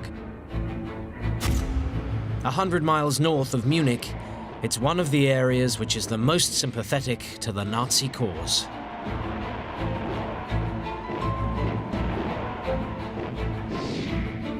By the early 1930s, and in the years that follow, the rallies reach a truly colossal scale.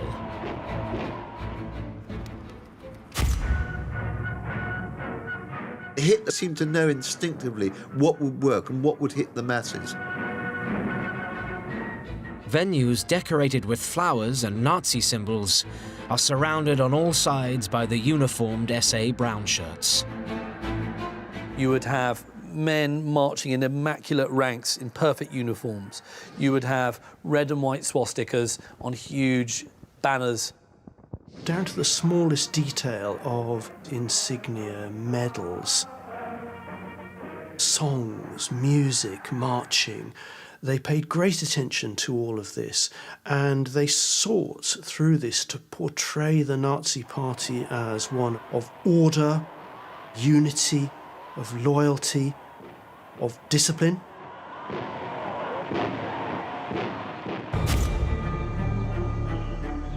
For added drama, many of the rallies reach their climax at night. Nazis made very effective use of special lighting effects at nighttime. There were torchlit processions. This was not just a formal political event, it was a spiritual coming together of the nation and the culmination of an almost religious experience. With the masses in eager anticipation, finally comes the main event, the arrival of Hitler. It's another piece of carefully constructed audience manipulation. I don't think there's any record of ever starting a speech at the scheduled time. He made people, sometimes 20 minutes, sometimes 40, sometimes an hour, hour and a half. Heighten the expectation. When will he come? Is he coming? And then the whisper would go round, yes, he's coming, he's approaching. And this buzz would go round the great auditorium. Then, from the back of the arena, Hitler would walk in, the floodlights would come on him. After an accompaniment of drums, fanfares and Nazi salutes, Hitler then starts his speech.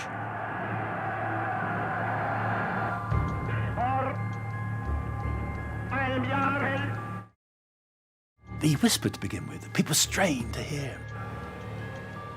He knows how to conduct the crowd. It's kind of quite quiet. You need to turn the volume up. Is he stuttering? You're kind of worried that he's forgotten what he's going to say. So you feel slightly sympathetic towards him. And then build up, get slightly faster. And then the gestures would come in. The flung out arm, the hand going back, and that, he used to do that. As if there was an intensity in him that had to be expressed. This is all perfect theatre, and it looks so powerful, and no one else has really done this before. And of course, if you're halfway towards him anyway, it's enrapturing.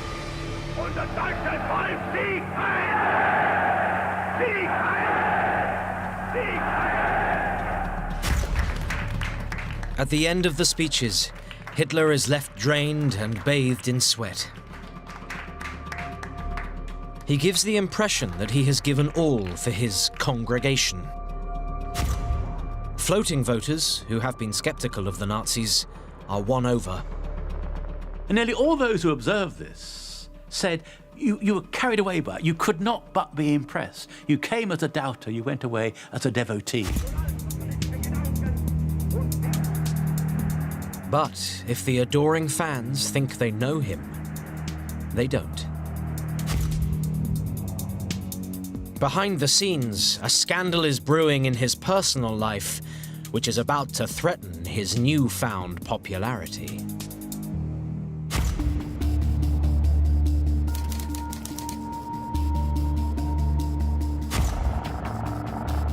Hitler's public image may be one of a man selflessly devoted to his cause. But the reality is very different.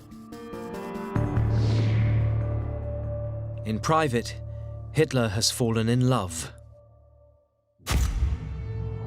The object of his affection is the 23-year-old daughter of his half-sister, Angela. Her name is Geli Raubal.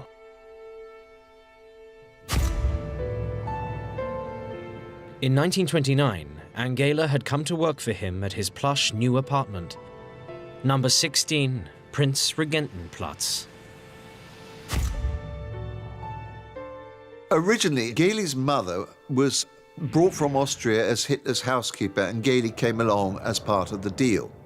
But Hitler soon became totally obsessed by this young woman.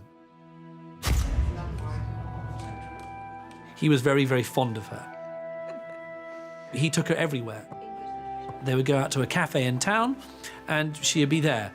Wherever he went, you know, there would be Geli.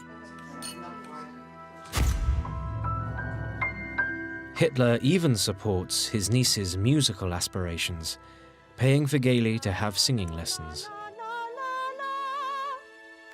This relationship, despite the fact they're basically related and there's 2 decades between them, almost seems to be actually a fairly nice, wholesome, sweet relationship. They're going for drives together, they go eating out together. Even today, the precise nature of the relationship remains the subject of speculation. It seems it wasn't sexual. It may sound odd to say that, but it was possession without the sex bit, if there can be such a phenomenon.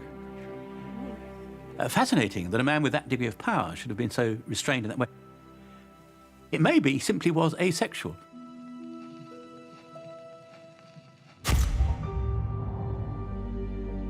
But by 1931, Hitler's relationship with Geli starts to turn sour. Naturally flirtatious and vivacious, Geli's behavior makes him jealous. She was a normal, red-blooded young woman, wanted to go out, wanted to dance, wanted to wear makeup. All these things were anathema to Hitler's ideas of what a woman should do, should look like, should conduct herself. He starts to take too much interest in who she's talking to. For example, his chauffeur, Emil Morris, starts to become close to Geli. Hitler, when he finds out about the relationship, goes berserk. Now, Hitler's well known for going berserk, and Emil Morris is on the receiving end. Hitler, threatens to shoot him. This is the turning point in the relationship, clearly, between him and Geli. From now on, everything Geli does has to be monitored and controlled. If Geli leaves the apartment, Hitler makes sure she's chaperoned and home early. But as Hitler's possessiveness grows, so does Geli's unhappiness. By September 1931, the situation reaches a head. Geli has become increasingly despondent and miserable, as indeed you would be if you were imprisoned by a man that she would describe as a monster. Hitler wouldn't let her go anywhere, and it seemed that she had somehow developed a relationship with a young man from Vienna. It's not just that she's met a young man. It's who he is. The biggest crime in Hitler's eyes about this young man was that he was Jewish. So this is obviously not a fantastic relationship for Geli to be trying to have behind the back of Hitler. matters reach crisis point.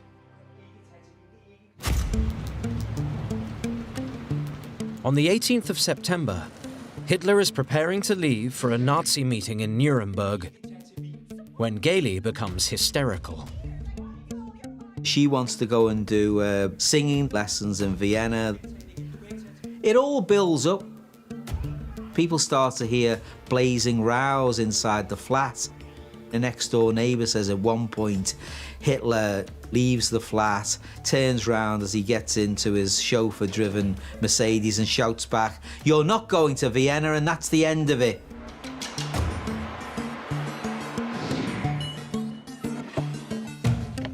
For Geli, the consequences of the argument are fatal. Rumours detailing Hitler's sex life are also leaked. She was supposed to have told Emil Morris that Hitler made her pose for pornographic pictures, naked, standing over him, and even defecating on him, that Hitler was a coprophiliac. These rumours were seized upon naturally by Hitler's political opponents, especially by the Social Democrats, and they were published in various Social Democratic magazines. Never proved, I must emphasise that. Worst of all are the suggestions that Hitler has either had Geli murdered or that he's killed her himself. For the would-be Führer and for the Nazis, the potential political fallout from Geli's death is enormous. So the party's propaganda team act quickly to prevent a scandal. But behind closed doors, Hitler is devastated by Geli's death. Friends fear he might give up politics altogether. Confessing to those close to him that Geli is the only woman he has ever truly loved, Hitler commissions sculptures and portraits of her, and orders that her bedroom is preserved exactly as she left it. Hitler turned the room where Geli died into a shrine for her. He would actually go into the room and spend long hours contemplating her picture and thinking about her. She was, you could say, the one love of his life, and it's maybe a testament to Hitler's perversity that the one love of his life was a girl young enough to be his daughter, who was in fact his niece. 2 days after Geli's funeral, a heartbroken Hitler visits Geli's grave. And to the relief of those around him, he finally shakes himself out of his anguish.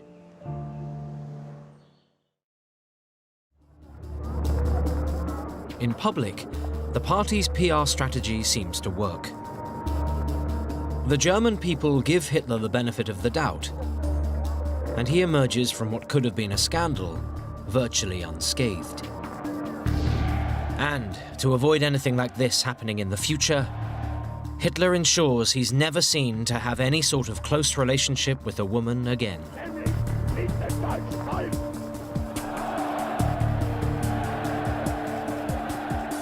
The death of Geli made him realise that actually if he was going to set himself up as this kind of messiah-like figure, he really couldn't be publicly associated with women.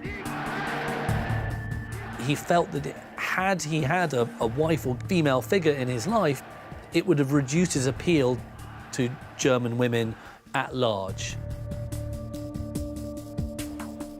In keeping with his strategy, Hitler's next girlfriend will be hidden from all but his inner circle. Eva Braun is kept in the background. She is never seen in any photographs with Hitler. For the public, Hitler is married to Germany. As Hitler readies himself for the next phase in his quest to seize power, he's more determined than ever.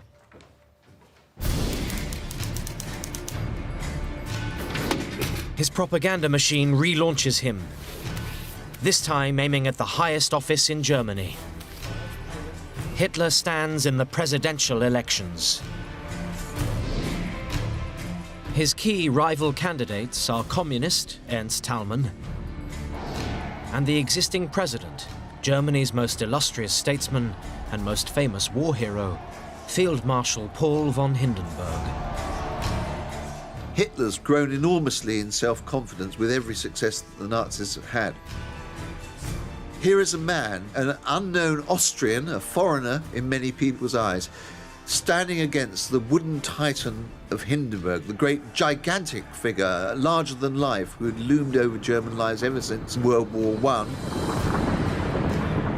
Hitler wavers for a bit should he challenge this great popular figure, Hindenburg, and in the end he decides to do it. The Nazi Party coordinate yet another campaign to indoctrinate the masses. In a never-before-seen strategy, the Nazis embark on a plan to reach almost the entire German population. Goebbels devised a campaign device called Hitler over Germany, in which Hitler flew from town to town and city to city in a plane, and the troops were on the ground waiting to see the Führer descend from the skies like some sort of avenging angel falling down from the clouds, and it made an enormous impact. Working around the clock with demonic energy, during the campaign Hitler makes 20 major speeches in less than a week. Exhausting. I mean, he'd collapse after the speech and just sleep until the next meeting. Huge physical effort on his part. And if at any point he becomes a man of the people, I think you could say that was the time. When the presidential elections take place, he sees the effects. Hindenburg polls just over 50%. The communist candidate 10%. But Hitler takes nearly 37%.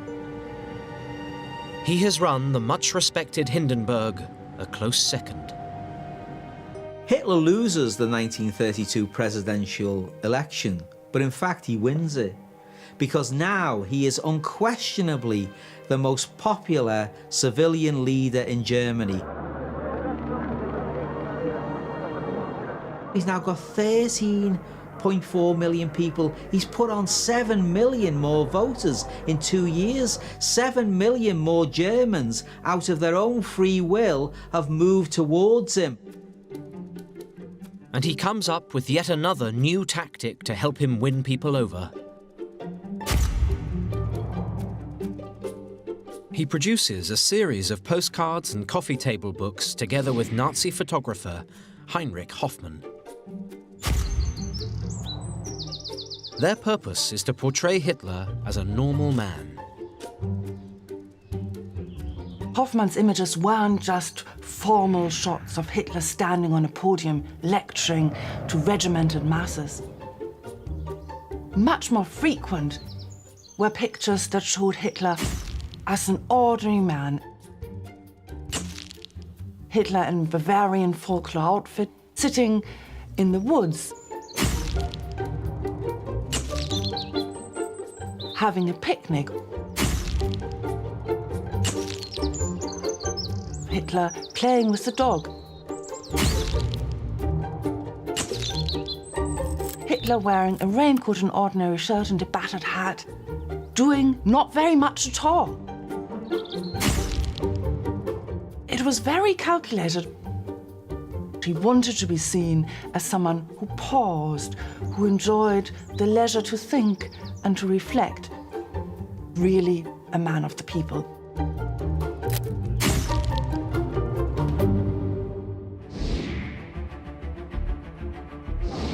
After the presidential elections, Hitler sets out to build on his growing popularity.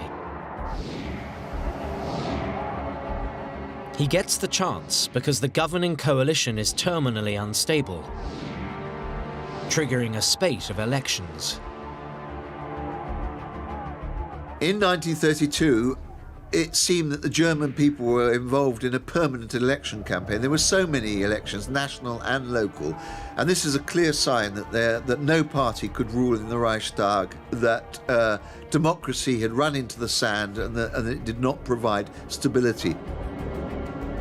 Two elections in July and November of 1932 see the Nazis virtually double their support from 1930. They are now the biggest party in the Reichstag. It's not enough to take power, but it is enough to paralyze the government. Hitler piles the pressure on the ailing President Hindenburg and demands to be made Chancellor, Germany's equivalent of Prime Minister. But Hindenburg doesn't trust him, and he flatly refuses.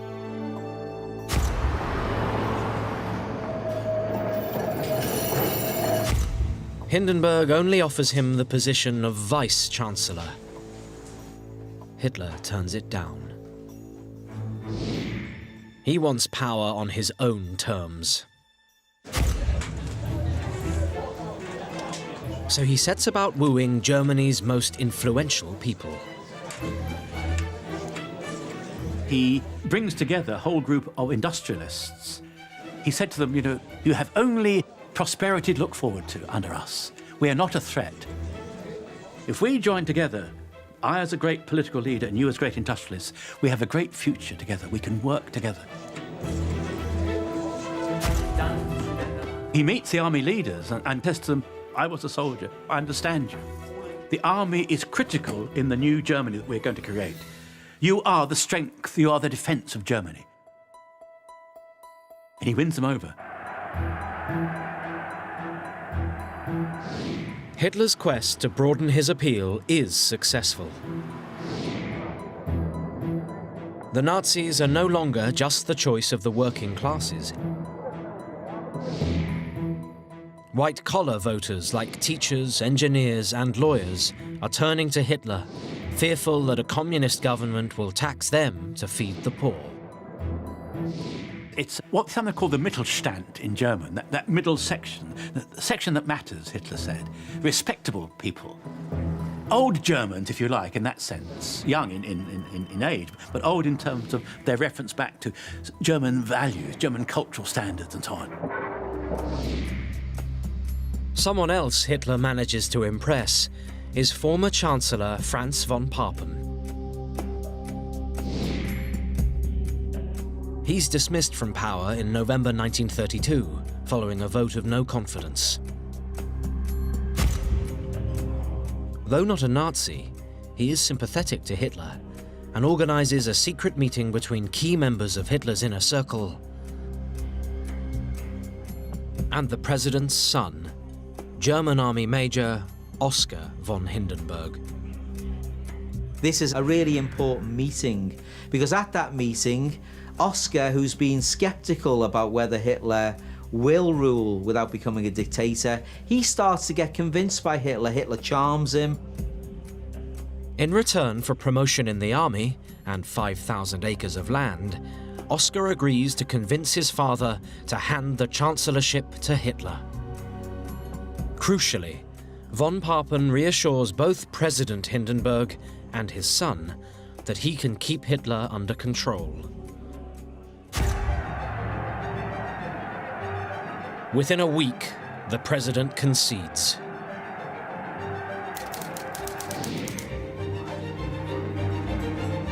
Hitler is appointed Chancellor of Germany.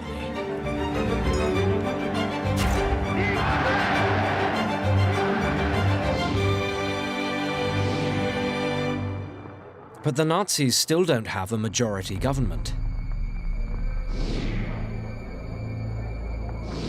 So, Hitler quickly calls another election. To guarantee a majority, he needs to win over the left-leaning voters and overcome the communists. Within days, events conspire to help him.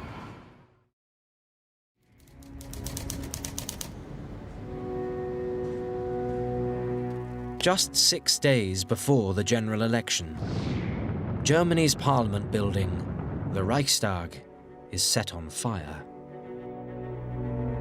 The culprit is swiftly arrested, and it emerges he's a young Dutchman called Marinus van der Lubbe. Van der Lubbe is a known communist. He is the classic lone nut, if you like, the kind of Lee Harvey Oswald of this situation, where we don't know whether he acted alone. All we know is that once the fire was underway, nobody was going to try and put it out, because straight away the Nazis could see that this fire could be exploited against the communists. President Hindenburg's response to the fire is to declare a state of emergency across Germany. Hitler takes advantage. He manages to convince Hindenburg to let him suppress the communists.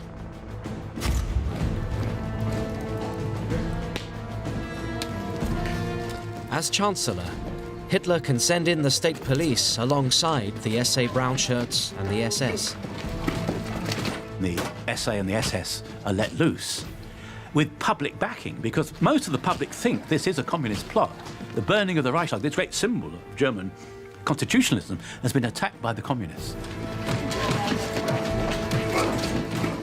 The SA and the SS are unbound.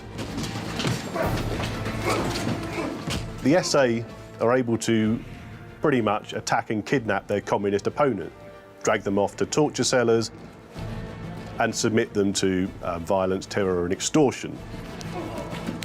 4,000 communist politicians and their supporters are beaten up, imprisoned and murdered, destroying them as a political force. But even that isn't enough to win Hitler power. In the general election of March 1933, the Nazis take just under 44% of the vote, agonizingly short of an overall majority. So Hitler decides to find a way around the democratic process. What he comes up with is the Enabling Act. In a time of crisis, it allows him to temporarily suspend the constitution and to take total control in Germany for the next 4 years. If it's voted in favour by an absolute majority, that will allow Hitler to transfer power to himself so that he can enact law without the need to use Parliament. But to pass the act, the Nazis need a 2/3 majority in Parliament.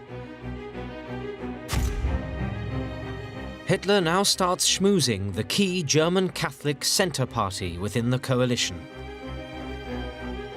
He reassures them that their party will continue to exist, that the Church's civil liberties will be preserved,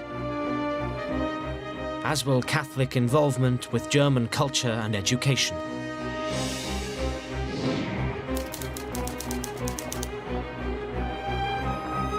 Hitler sets out his case for the Enabling Act in a speech to Parliament.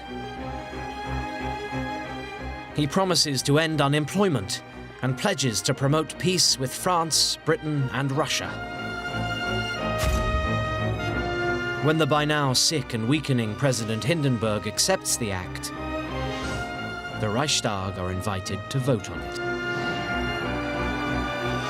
All of Hitler's hard work finally pays off. With a massive 441 to 94, the Nazis gain the 2/3 majority they need to pass the Enabling Act. Ironically, the democratic process has handed Hitler the power to do anything he wants without parliamentary approval. It gives Hitler basically dictatorial powers, powers that no leader in Germany has had for a very long time. Hitler has at last got the authority he has craved for so long.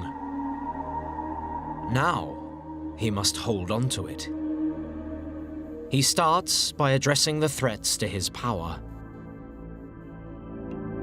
both inside and outside his party.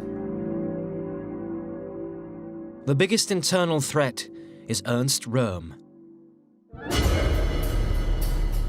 Röhm is one of the earliest Nazi Party members and a close friend of Hitler. He is also the founder and leader of the SA Brownshirts, the party's army of thugs whose bully boy tactics have been so significant in Hitler's rise. There was a real bid for power from within the Nazi party, from the Brownshirts. They, with some justification, had seen themselves as the battering ram that had opened the gates of power for the Nazis. By 1934, the SA are 4.5 million strong and massively outnumber the German army. The team around Hitler become increasingly concerned that Röhm will use them to seize power for himself. Röhm starts to make speeches calling for the SA to become a people's army. And this makes the German army very nervous indeed. And there were rumours, strong rumours, that Röhm was waiting for the moment to seize power himself in a coup, remove Hitler and govern as the head of this very powerful force. And Röhm has committed another crime. Germany is still an intensely conservative country. And Röhm is a homosexual.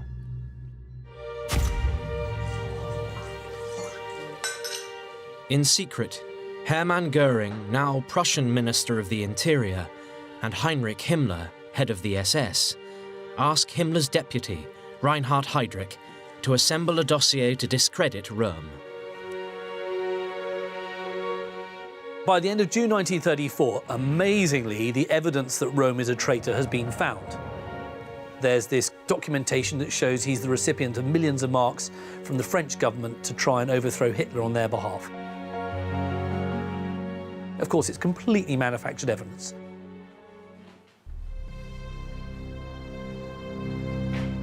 Armed with the information from Göring, Heydrich and Himmler, Hitler organizes a deadly trap. He orders all the SA leaders to attend a meeting in the pretty holiday town of Bad Wiessee in the far south of Germany.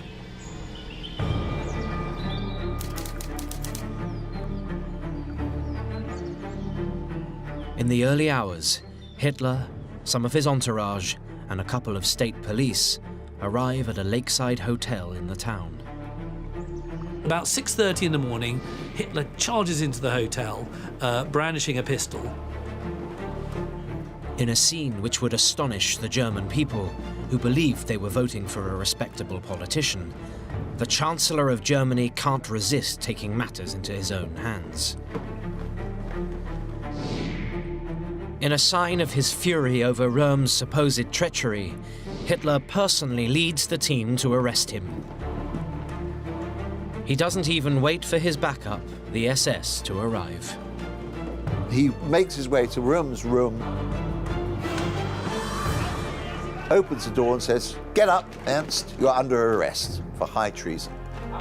Asleep, dazzled and bewildered Röhm doesn't understand what's going on. Now, in the next door room, there's another senior SA man, and with the SA man in bed is a young SA man.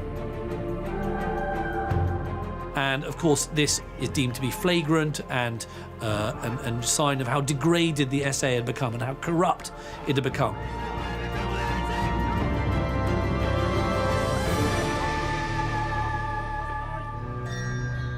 Over the next 24 hours, 200 other senior SA officers are rounded up. Many are shot. Others, including Röhm, are sent to Munich's Stadelheim prison.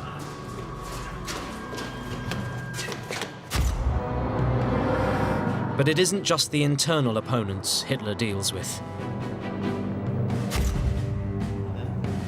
He and Goebbels have been compiling a list of political opponents and old enemies they also consider to be traitors. Now they trigger the next purge. A code-worded phone call from Goebbels to Göring sets in motion what will become one of the most notorious events in the history of the Nazis.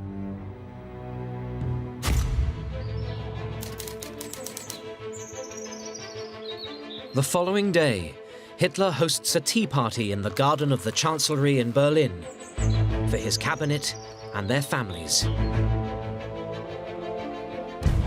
While this tea party is going on, the playing out of the Night of the Long Knives is almost pure Godfather 2. It is like a gangster film.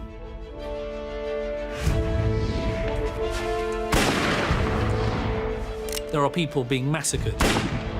I mean, literally just butchered, shot, killed, and beheaded.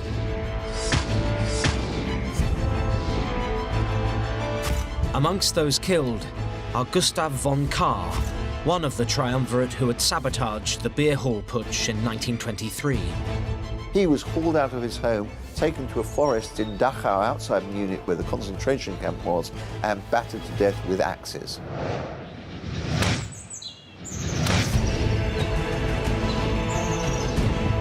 The former Chancellor, General von Schleicher, who's shot down in his own home when he answers the door, and his wife, who tries to throw herself across in front of the bullets.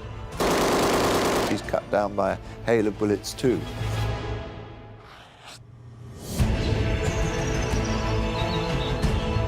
A music critic called Willy Schmidt was mistaken for an SA man called Willy Schmidt and was shot down in Munich. There were lots of cases like this.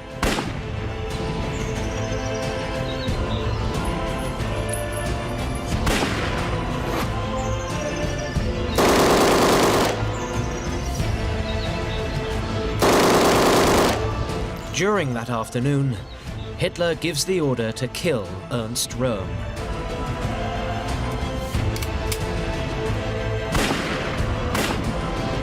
He's shot dead by the SS in his cell.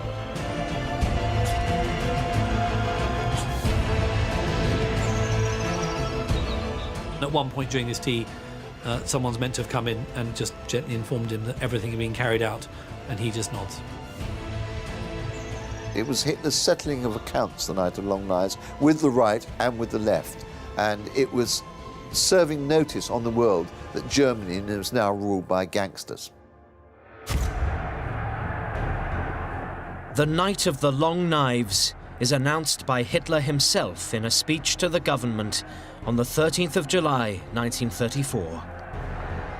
Official records state that only 77 have died, but really, it's 400. And Hitler now justifies what he has done. In this hour, I was responsible for the fate of the German people. And thereby I became the supreme judge of the German people. I gave the order to shoot the ringleaders and their treason.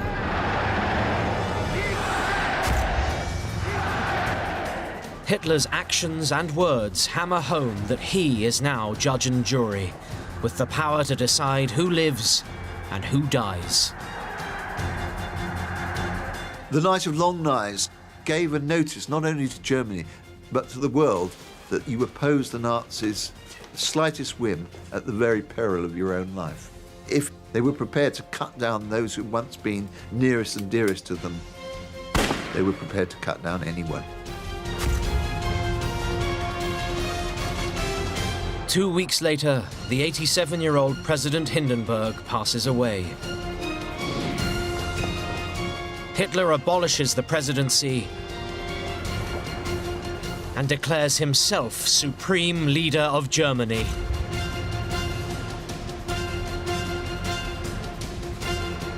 The Führer.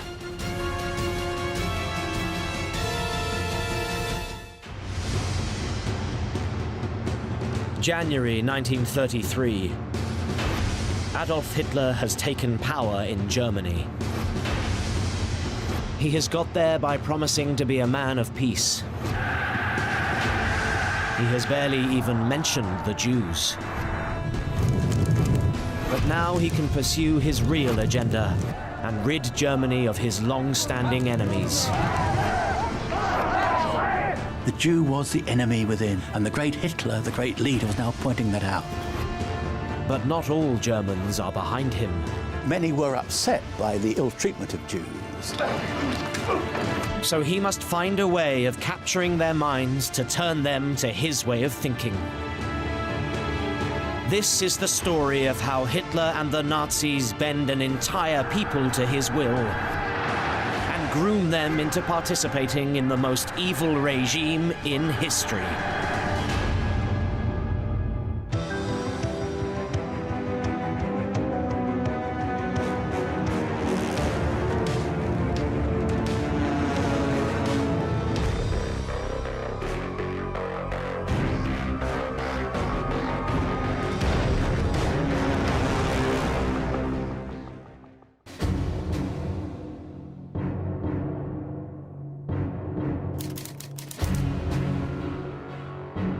A month after coming to power, a nervous Adolf Hitler takes to the airwaves.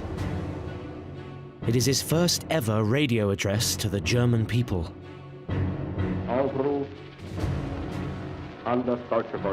Germany is in the grip of the Great Depression.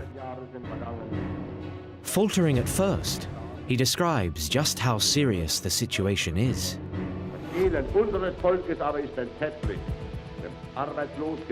The misery of our people is horrible to behold. Millions are unemployed and starving. Hitler explains that the task ahead is massive. Germany is suffering from the most severe crisis in the standard of living it has experienced in the entire history of the country. There are hundreds of thousands of people homeless. Some third of the workforce is unemployed, and the knock-on effects of that in terms of poor food, family conditions, work conditions, all suffer. There is clearly a need to come up with some kind of big bang solution to unemployment. Hitler had won power by promising to make the economy his priority. The Nazi slogan was Brot und Arbeit, bread and work. Basic things that the Germans had grown accustomed not to having, they promised to restore. The task with which we are faced is the hardest which has fallen to German statesmen within the memory of man. He signs off by asking the people to give him 4 years to achieve his goals. He said, look, we will do what we've promised, but we need time to do so. So please give us Geduld, be patient. But what many German people don't realize is that economics is not what really concerns Hitler. He has long-standing ambitions, which he fails to mention in his speech. Ideological obsessions dating back to his experiences in World War I and the 1920s, expressed through his writings in Mein Kampf. First and foremost, he wants to rid Germany of the Jews. He built the party on rabid anti-Semitism. He sees them as a global, malevolent force with no sense of nationhood, who are to blame for Germany's crisis. This great Jewish plot to take over the world, and we Germans are suffering from that. It's an international movement, but we in Germany, because of our grim conditions post-war, we are the victims. So our way forward is to get rid of the Jew. Within weeks of taking power, rather than tackle unemployment, Hitler targets the Jews.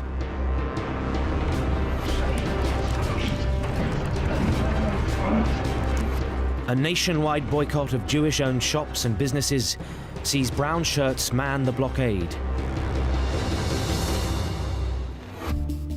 But it doesn't go well. The reaction of the majority of Germans is not as expected. They keep going to Jewish-owned shops. The German people simply aren't interested in Hitler's brand of anti-Semitism.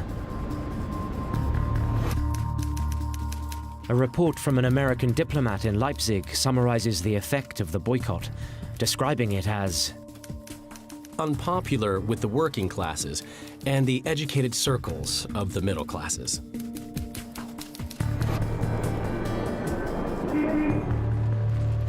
The blockade is called off after just 1 day.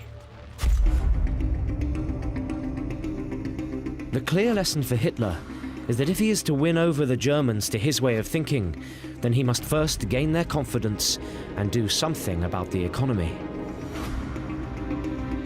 As a result, he won't mention the Jews again for 4 more years. This isn't because he's gone soft on the Jewish question, but because he knows that politically there's more to be gained by a softer approach than by a harder line. He remains resolutely anti-Semitic, but publicly he's careful not to make that a major plank in his programme. It's for public consumption, essentially, the apparently softer line. Along with his propaganda mastermind, Joseph Goebbels, Hitler devises a new plan to win the hearts and minds of his population. They unveil a nationwide battle for work, financed by a 1 billion Reichsmark economic revival program. He draws up plans for road building, for construction works, for training young men who are unemployed, training them in ways which are socially desirable. A massive, high-profile construction drive begins. Goebbels makes sure the propaganda cameras capture the Führer leading from the front. Hitler himself makes a great show of appearing on building sites, moving earth. The centerpiece are the autobahns which form the backbone of their propaganda campaign. The idea is to link Germany with 6,000 new kilometers of gleaming roadway. The Autobahn is the symbol of growth. It's a symbol of bigger thinking. It's a symbol of outwardness. We're going somewhere, and we're doing it physically through our road system. The promise is that ordinary Germans can travel freely and explore their nation. Germans got very excited, as you might say they still are today, about the idea of driving on motorways, of exploring their own fatherland. It looked like a vision of the future. It felt like a brave new world. Critically, these projects require large numbers of workers. A lot of these constructions involved unimaginable numbers of manual labour, so they were really large-scale work creation schemes. So let's ask the young men who were unemployed and listless and rootless, let them be the pioneers who build the motorways, build the Autobahn. So they will be contributing something very positive and valuable to the growth of Germany, as well as earning good money for themselves. Next, Hitler reforms the inefficient German labour market with another policy. His answer is the new German Labour Front, the Deutsches Arbeitsfront. On the surface, the Labour Front is the new form of trade unionism. They would work together, wage rates, income, profits would be discussed communally, and compromises reached that would benefit everybody. Ostensibly, it looks like labour reform, but it is actually a smokescreen that allows Hitler to take on a new target: the trade unions. Prior to coming to power, he has always seen them as communists, an enemy almost as hated as the Jews. He also thinks they are a threat to the status quo of the nation, placing too much power in the hands of the workers. So he shuts the trades unions down. Their leaders are arrested and their funds stolen. All other unions are outlawed. Employment or trade becomes impossible without a membership card. It was the control of the workforce from above. It was the Nazi determination not to allow workers to be a disruptive element in German society.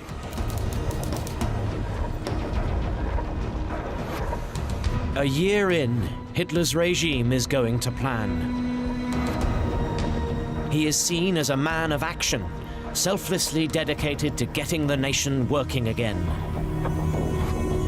He is offering a modern, exciting vision of the future. and is successfully steering Germany out of a crisis. Unemployment is in sharp decline, down to 4 million from 6 million. But the economic program is just the first phase. The next step is to take the message of Nazism into every aspect of people's lives. Hitler realizes that if he is to push through his own agenda, he must first capture their hearts and minds. Hitler's belief in accomplishing this is unwavering. Hitler had such a strength of will. He said to one friend, "You will see, we will do the impossible, we will work wonders, we will accomplish miracles." His faith in what his Nazi party can achieve is equally unshakable. Only the Nazi party has sufficient drive, purpose, understanding, and belief in itself to make this a reality. So he sets about a bold new keynote policy. Its name is the Volksgemeinschaft, the People's Community. A social engineering project of epic proportions. Its goal is simple: to tie everybody into believing in Nazism and accepting its values. Volksgemeinschaft is the notion of a special people in a special nation. Very powerful notion that Germany was special, and the Volk defined that special quality. The Volk, therefore, was the term used to describe the German people at their best. Hitler's line is that only when the German people come together and move forward as one, would the community achieve great things and find its way out of the crisis. The national community finding its divinely ordained destiny was one of Hitler's favorite phrases. It's there in all of his speeches. It's repeated endlessly by other key orators such as Goebbels. That emotional sense of coming together, of sharing a communal spirit, of being united by the exciting zeitgeist of a new era, but also sharing the sacrifices, standing together in solidarity in hard times, is part of this community spirit that the Nazis are so effective at mobilizing and celebrating. At the head of the community is the Führer, tirelessly dedicating himself to the needs of the German people. The Volksgemeinschaft is designed to be modern, exciting, and fun, a celebration of Germany's greatness. New national days like the Day of Solidarity and the Führer's birthday create the sense of an uplifting national community. They bring people together in celebration. Critical to the Volksgemeinschaft idea is that it takes the message of Nazism into all areas of German life, even to the dinner tables of Germany. For example, there was the one-pot stew Sunday. The idea was that people would not eat meat on Sundays. Traditionally, on Sunday, you would have a roast. But instead, they would donate the money that was saved to a public scheme, a welfare scheme to help the poor.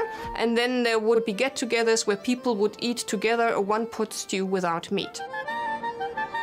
The Sunday meal is no longer a family affair, but a part of a wider communal effort for the German cause. The idea that families weren't simply units individually, they were part of a greater community. And that individuals took their worth, not from their individuality, but from their collective membership, or their membership of the collective. To help foster the Volksgemeinschaft, the Nazi Party permeates all levels of society. National Socialism infiltrates all kinds of areas of daily life, whether it's in voluntary organizations or in professional life. People came into contact with representatives of National Socialism. Nazism now becomes present at every stage of a German's life. Youngsters in particular are targeted to make them subscribe to the vision. What Nazism tried to do was try to become the political wing of the German people as a whole. And if you're going to do that, you're not necessarily going to convince the older generation. But what you can do is start absorbing the younger generation into your movement. So if everything you do is through or for the party, then you will become a good little Nazi. So what's the best way of doing that is don't have a Boy Scout movement, have a Hitler Youth movement. Abolishing, while he did it, similar rival youth organisations like the Boy Scouts and various Catholic and Protestant religious clubs and groups. They all were put together into a Hitler Youth for boys and young men and a Bund Deutsche Mädchen, a League of German Girls for young women. Central to the sense of communal identity are uniforms. Uniforms are a fantastic vehicle for bringing people together as a group, for giving them that sense of belonging to a special community. These new Nazi organizations are fun. For the first time, youngsters can explore their fatherland and taste adventure. Weddings were Nazified too.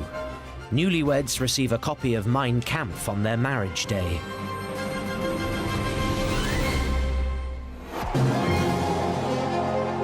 The party's reach even extends to the workplace. A massive workers' movement, Strength Through Joy, is launched to offer benefits to workers, like trips and holidays.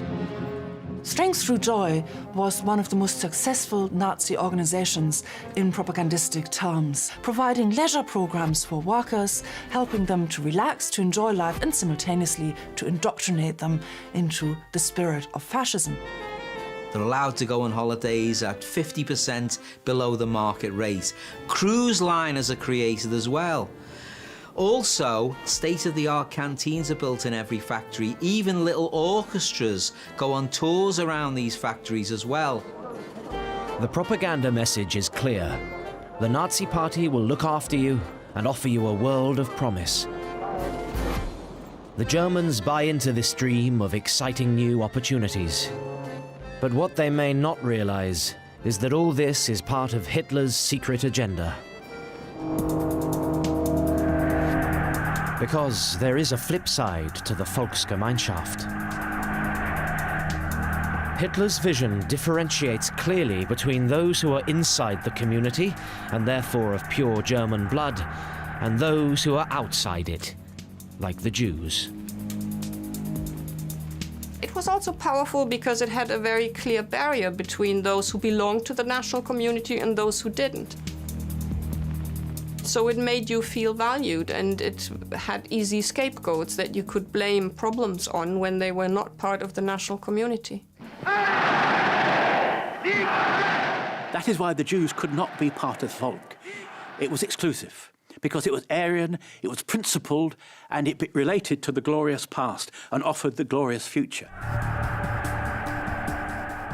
The Volksgemeinschaft is the first stage in a slow process of capturing Germans' minds and making them view the Jews as an underclass.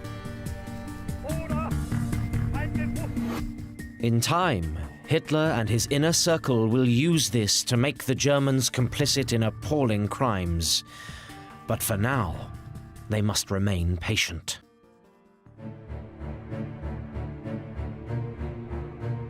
After a year in office, things are looking good for Adolf Hitler. He is turning around the economy, creating an exciting new social model for Germany, and opening up the country via the autobahns. Above all, he is getting Germans working again. Unemployment falls by 33%. So this is something that he can trumpet towards his supporters and say, look, I fulfilled one aspect of my programme, unemployment is going down. The official line is that unemployment is down due to flagship schemes like the autobahns. In fact, another force is at work. Many of the new jobs are down to something else. Hitler is secretly preparing for war. Starting in 1933, the Nazi regime spends huge amounts of cash on weapons. 35 billion Reichsmarks. It dwarfs all other forms of public spending, including all the work creation schemes. It fits into another part of Hitler's real agenda. In his mind, war with Russia is not only unavoidable, it is necessary. Ever since the days of Mein Kampf, it is Hitler's profound conviction that communism is a threat to the world. He regards it as part of an international Jewish plot, and he thinks an armed showdown with Russia is inevitable. Hitler's ambition, or his expectation, if not ambition, is that at some point there will be a war. The Soviet Union will have to be faced down militarily at some point. Our first duty is to rearm, to make the nation strong through military means.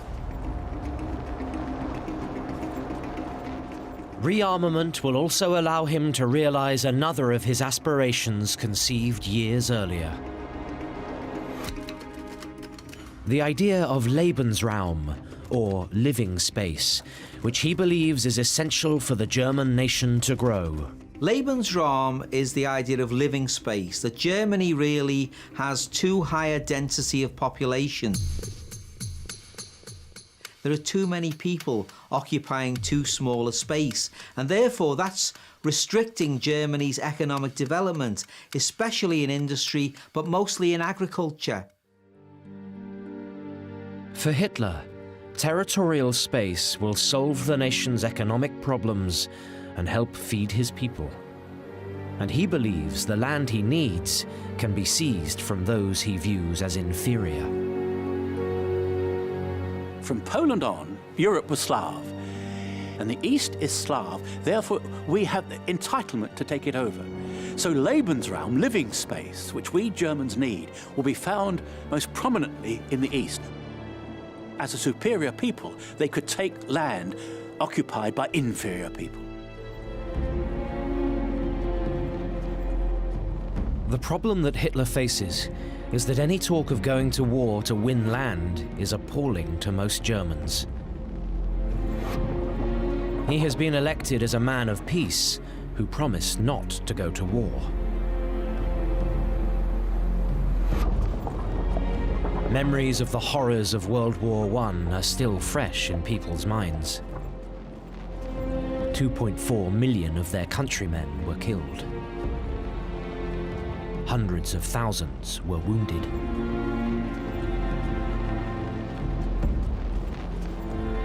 So this presents Hitler with a problem: how to sell rearmament to the Germans. He comes up with a justification.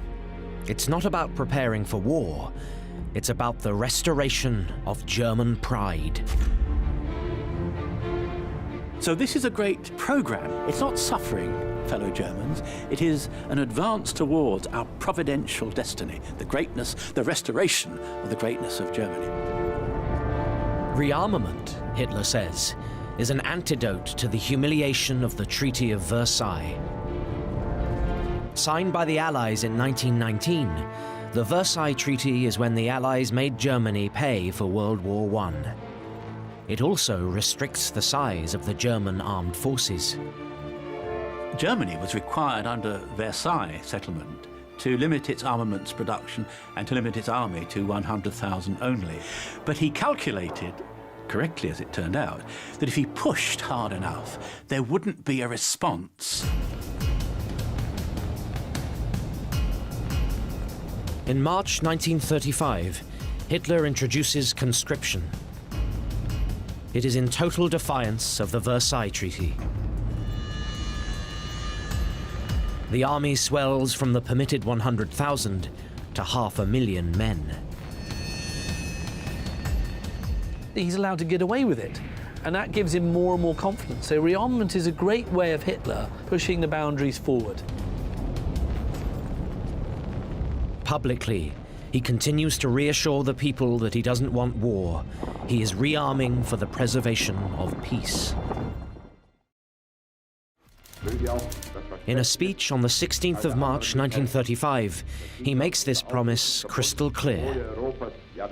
The government renews its resolve before the German folk and before the entire world that it will never stop beyond the bounds of preserving German honor and the freedom of the Reich, and in particular shall never make of the German national arms an instrument of warlike aggression, but an instrument confined exclusively to defense and thereby to the preservation of peace.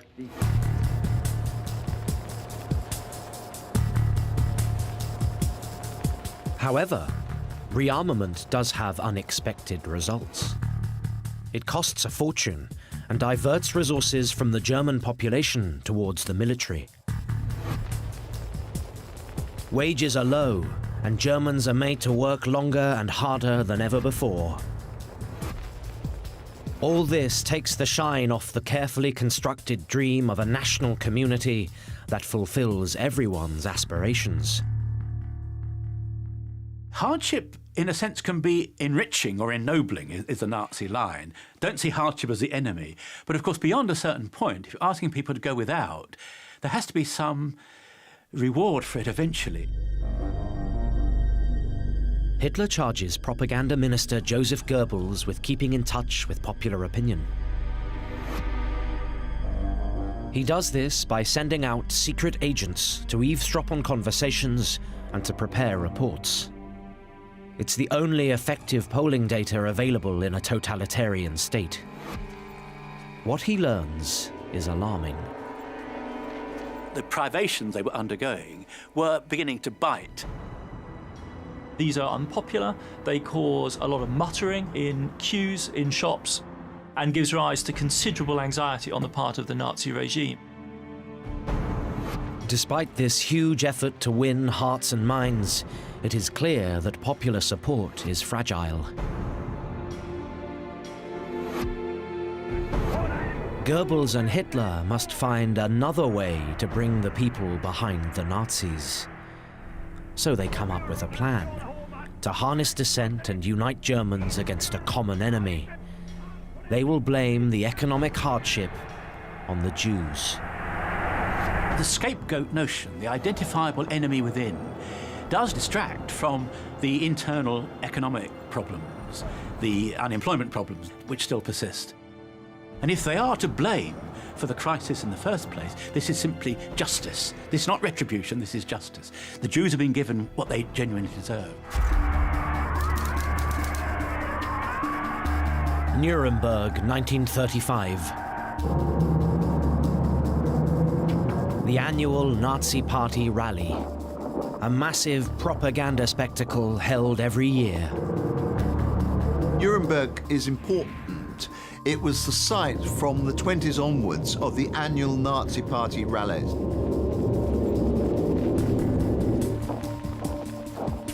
But as the pageant unfolds, behind the scenes, there's a last-minute rewrite of the rally's keynote speech.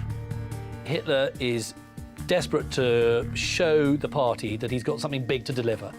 And originally it's going to be on foreign policy, but that gets pulled. And a new policy is drawn up. Instead, this new policy is a raft of anti-Semitic laws. If the Nuremberg laws are drawn up as the first major attempt to turn Germany into a racial state, which was Hitler's ambition. And it obviously attacked the Jew within. The law for the protection of German blood and honor outlaws marriage between Germans and Jews. Germans were forbidden from marrying Jews, from having any sexual relations with Jews. If Germans were already married to Jews, they were encouraged and allowed to divorce Jews without any problem at all. So they were Nazi racial theories made horrendous flesh. The Reich citizenship law strips Jews of their citizenship and makes them mere subjects, unlike the rest of the population. They become legal outsiders. However, this leads to unexpected complications. The Germans couldn't really define who was a Jew and who wasn't a Jew, even though they'd spent years and years and years discussing this question.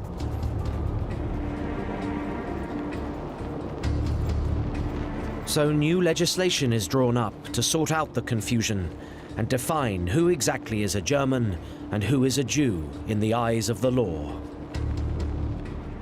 It laid down that anybody with 3 grandparents who were Jewish was by definition a Jew, and therefore not entitled to full citizenship, not entitled to employment rights, not entitled to legal rights, not entitled to education.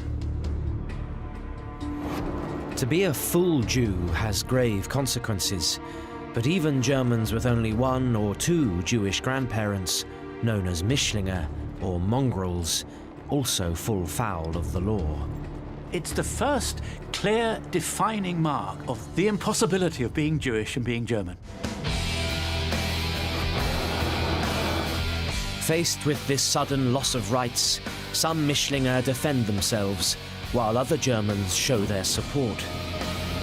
Various organizations came into being after the Nuremberg race laws were brought in, largely to defend those Jews who were only just Jews, if one could put it that way, the Mischlinge. An association of non-Aryan Christians is formed. At one point, it has 80,000 members. So there's an attempt made to provide protection for Jews. It's the first attempt, really, in Nazi Germany for a non-Jewish organization to present itself as in some way protective. At this stage, the Nazis tolerate this opposition. Eventually, they will phase it out, because Hitler's laws are accepted by the majority of Germans. They are starting to believe that the Jews are to blame, and the purity of the German folk comes before the rights of the Jews.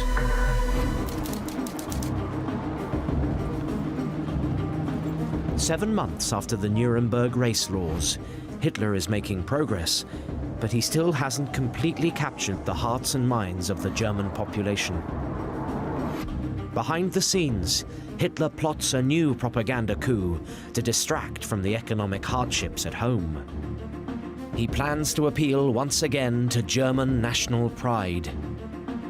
Hitler decides to send troops back into the Rhineland, an area of eastern Germany that was demilitarized after World War I. The Rhineland had been a burning issue for Germans since 1918. It was German land which the French occupied, and then, having occupied it, declared that it had to be demilitarized. At first, his generals don't agree. Some of his generals warned him, it's too dangerous, mein Führer. The French will react, and the British might join them in the reaction. He grew very angry at this, and he said, I expect National Socialist troops to be on the offensive, not the defensive. He overrules them and takes a massive gamble. In March 1936, he sends German troops into the Rhineland, breaching the terms of the Versailles Treaty once again. And it worked. The Rhine is occupied, happens in a couple of days. The French protest, but they make no move to resist. The risk comes off. It's a great coup. It makes him a hero in the eyes of his people.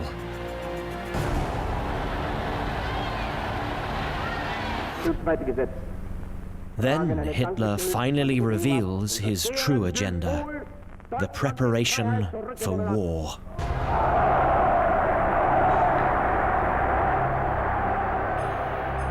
He states, "The German economy must be fit for war in 4 years." It begins with a very public program of grand schemes, including permanent defensive fortifications and showpiece military buildings. A program of domestic manufacture of essential war materials also begins. These include rubber, oil, and textiles. The idea is that Germany will no longer need to import these vital supplies. Germany still relies on vast amounts of imports. The best example of that is oil. Germany imported 65% of all its oil. So really, he wanted to find ways of creating synthetic oil, of creating synthetic rubber, so that he could actually finance his rearmament without the need of purchasing vast quantities of overseas oil. Hitler's most prominent deputy, Hermann Göring, is brought in to run what becomes known as the 4-year plan. Göring is brought in to produce this so-called 4-year plan, one of the few programs Hitler actually initiated himself. As part of the plan, the Nazis not only championed synthetic raw materials for war, but also for the German people. They create low-grade consumer products and foodstuffs for Germans. But inside German homes, the crude substitutes for imported goods lead to yet more reports of moaning and discontent.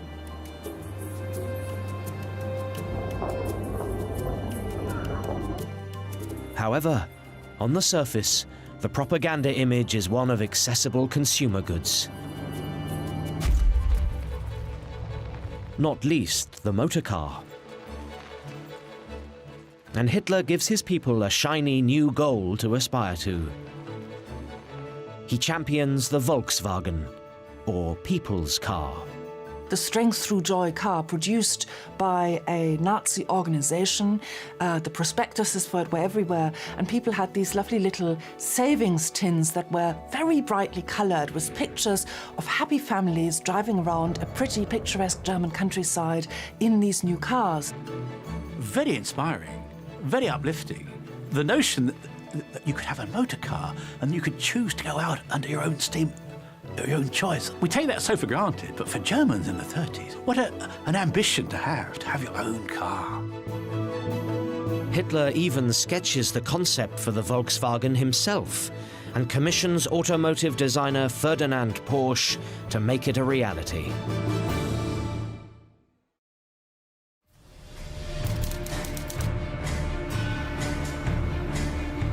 Hitler has now been in power for 3 years. Germany looks like a country that is going places. It's showcasing itself on the international stage. It's emboldened and rearmed. The Nazis are offering people new consumer goods and an attractive new lifestyle.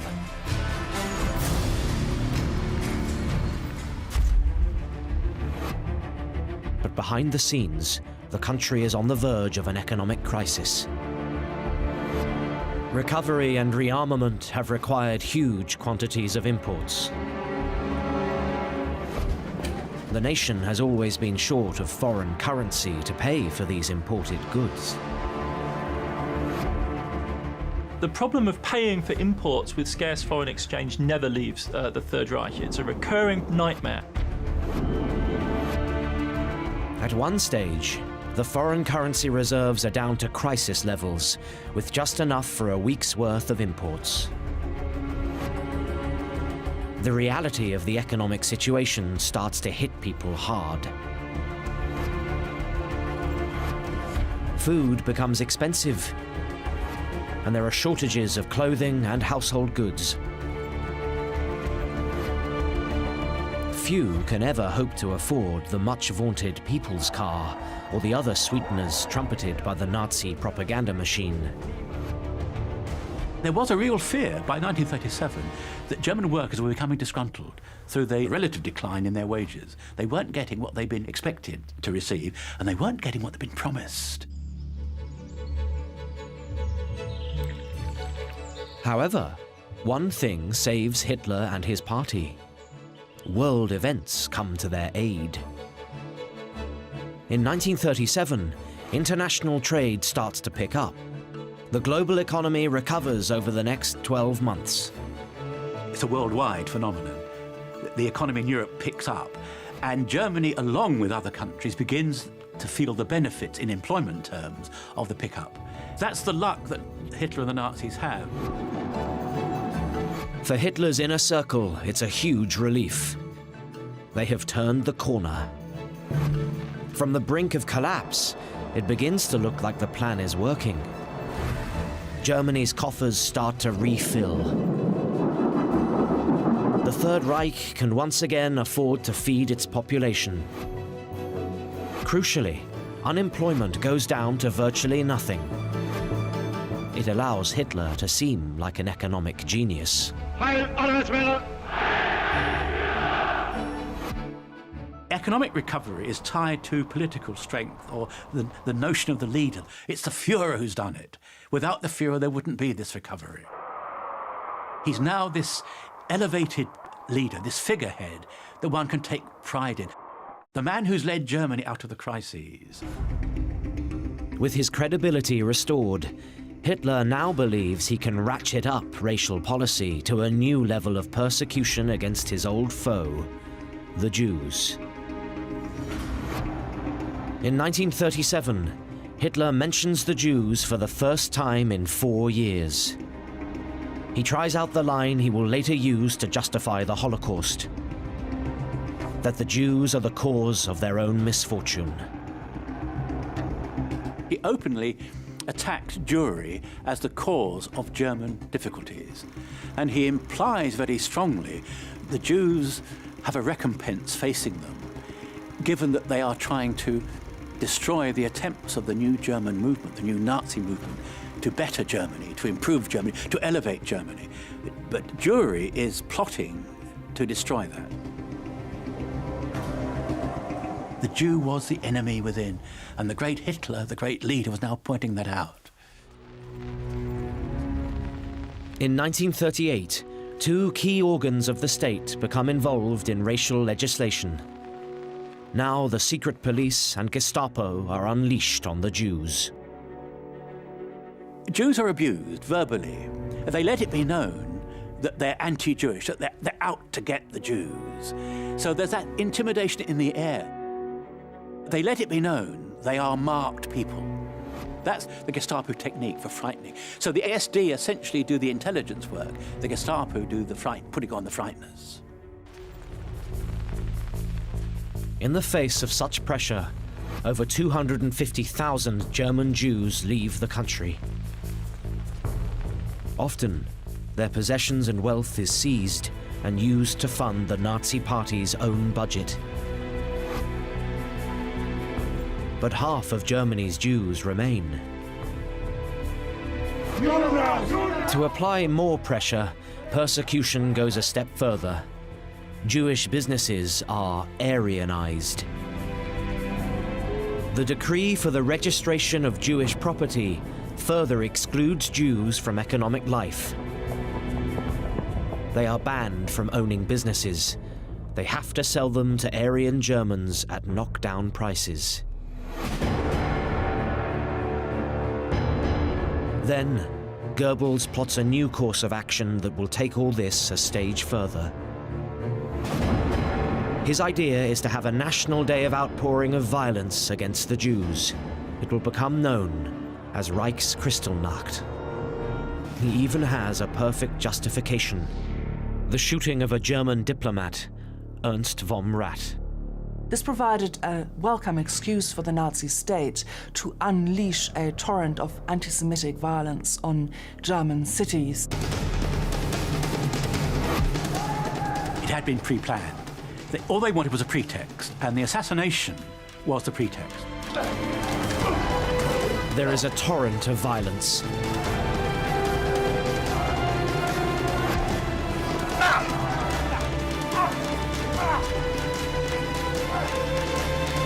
The Nazis attack Jewish properties and businesses. Homes are ransacked, synagogues are smashed. The term Kristallnacht, crystal night, comes from the sound, the image of the breaking glass.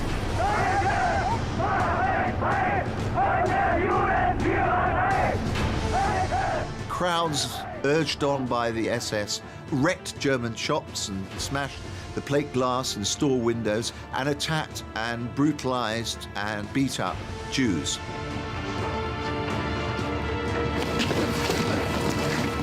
The Night of the Broken Glass was the natural culmination of a political party and a regime that preached violent anti-Semitism. 1,000 synagogues are burnt. 7,000 businesses destroyed.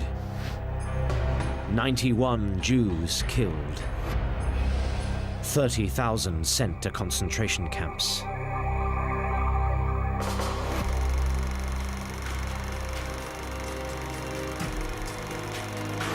To cap it all, Goebbels' propaganda peddles the line that the Jews brought it all upon themselves. Kristallnacht is blamed on the Jews. And it said that people rose up in their anger against the Jews and attacked them.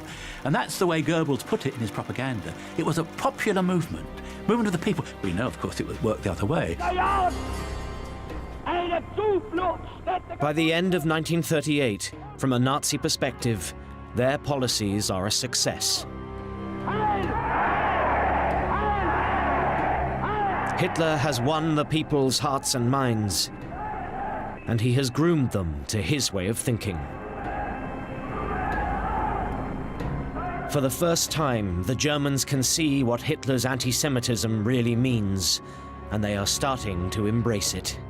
Perhaps the most interesting and most worrying feature about that one night in November was the willing participation of many ordinary civilian bystanders in the violence. It was an open demonstration of the bestiality and the hatred that the Nazis held for their Jewish population, and an awful warning of worse to come. At last, Hitler has the German people where he wants them. So there's a sense that this is a new dawn, a new age that provides exciting new opportunities for a lot of people who are very happy to go along with the violence that accompanies all of this.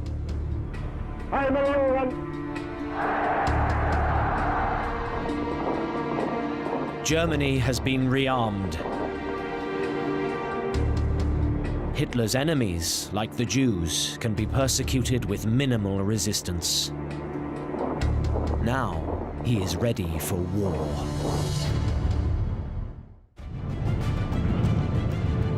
Adolf Hitler has risen to power pretending to be a man of peace. He tells his people he can make Germany great again, without war. But behind the scenes, he's locked in a fierce battle with his generals. They believe he's hell-bent on a suicidal war of territorial expansion. Some are even plotting to kill him. This is the story of how Hitler lies to his people, outmaneuvers his generals, and leads Germany into a catastrophic war.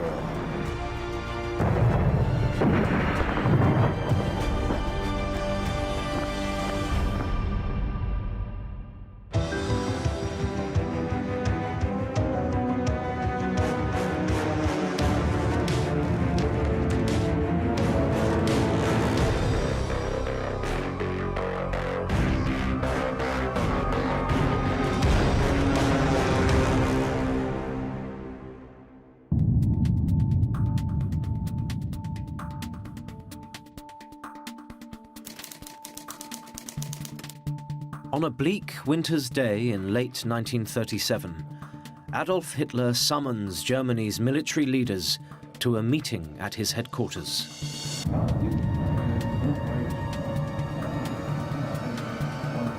Present are such senior figures as General Werner von Blumberg, Germany's Minister for War, and General Werner von Fritsch, Commander-in-Chief of the Army.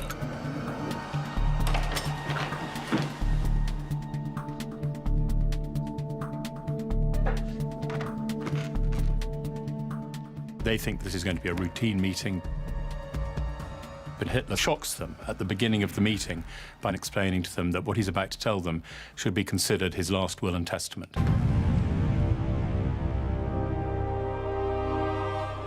Hitler then goes on to explain his plans for military expansion. Step 1. Unite the German-speaking people. Many of them incorporated into countries like Austria and Czechoslovakia in the carve-up of Europe after World War I. Step 2. Move east and seize territory in Poland, Ukraine and Russia so that the German people can have extra living space or Lebensraum. It's a dream he's been nursing for nearly 20 years.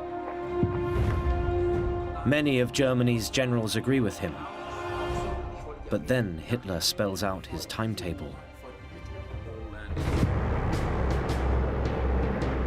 German troops should seize Austria and Czechoslovakia, possibly in less than a year. The countries further east would rapidly follow over the next few years. It's a hugely ambitious program. The assembled generals are alarmed. Europe's frontiers are formally guaranteed by the military might of Britain and France. To his military commanders, Hitler seems to be rushing the country into a suicidal war.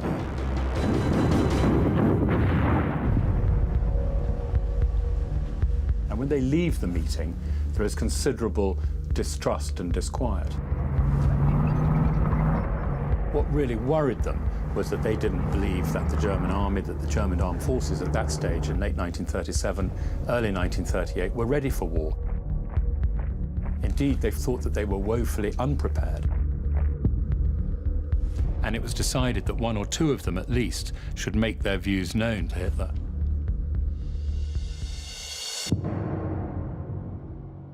One of those who agrees to talk to Hitler is Werner von Blomberg.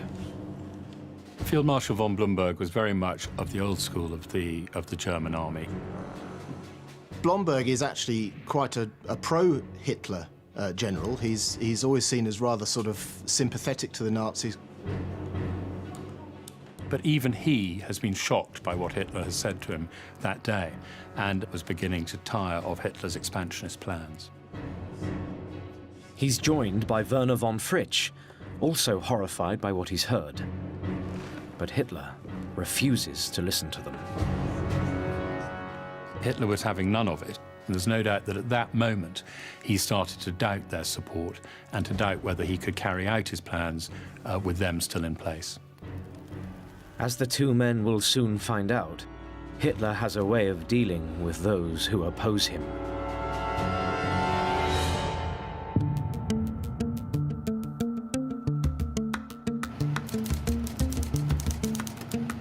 In the Berlin offices of the Gestapo, an agent combs through the police files.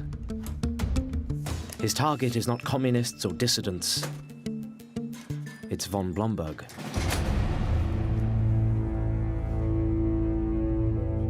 Very soon, the agent finds what he's looking for. The file on Werner von Blomberg shows the general has a dark secret. He's recently remarried.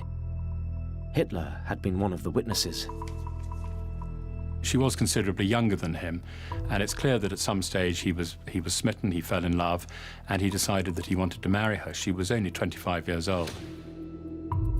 But Blomberg's new wife has a secret and colourful past. She was not only a former prostitute, but had also posed for some pornographic pictures in her past. The file reveals that she has been a regular fixture at Berlin's sleazy nightclubs and bars. She's a totally unsuitable wife for a senior military figure. The file is sent to Hitler.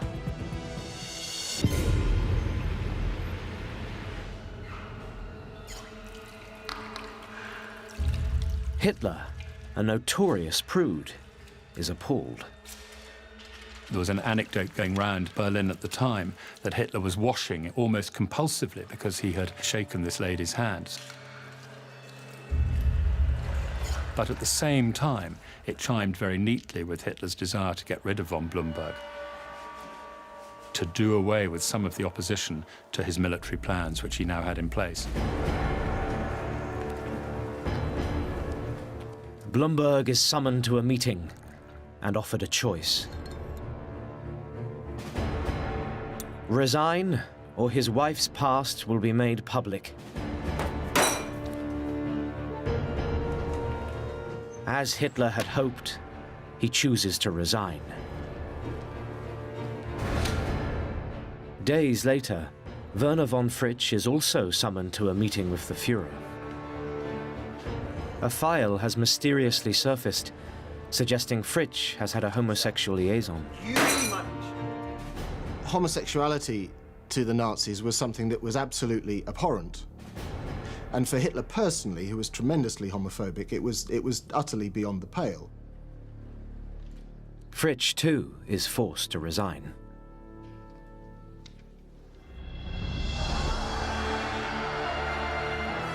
Almost immediately, Hitler abolishes the position of war minister and appoints himself supreme commander of the German army. Hitler actually emerges in much firmer control of the German military than he had been the previous autumn. The army has basically become much more his creature. It's much more subordinated to his will. Any remaining independence of action that it had has been effectively removed.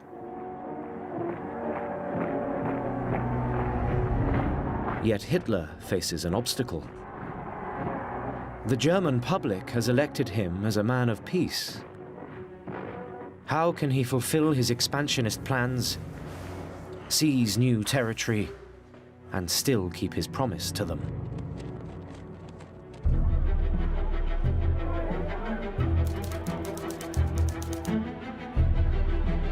In the spring of 1938, Hitler launches Phase 1 of his expansionist plans. German troops pour across the border into Austria. They're greeted by cheering crowds. The Austrians welcomed Hitler and the Nazis into Austria. Many millions of them were Germans by birth, German by upbringing, and they were only too happy to return back to the Reich.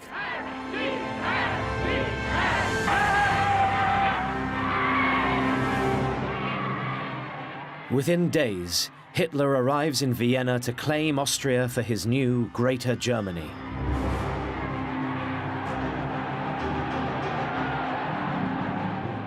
There are wonderful photographs of him addressing 250,300,000 people in the Heldenplatz, the square of heroes in the middle of Vienna. Annexing Austria, even peacefully, is a blatant breach of all international agreements. Yet Britain and France do nothing. Hitler has judged the situation very skillfully. He's gambled on their reluctance to go to war, and won.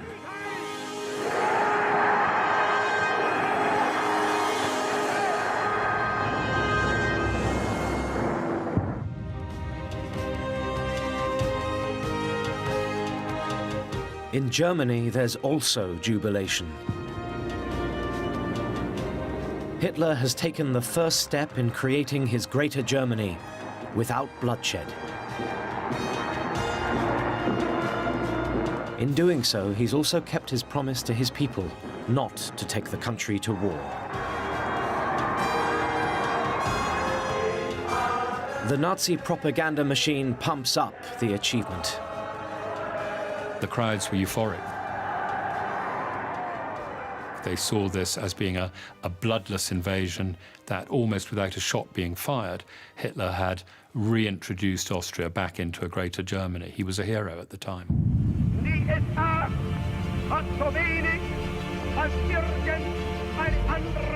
Joseph Goebbels, Hitler's propaganda minister and close confidant, speaks for many when he writes, "The Führer is wonderful, a real genius. He sits over maps for hours and broods. It's stirring when he says he wishes to live to see the Greater Germanic Reich again."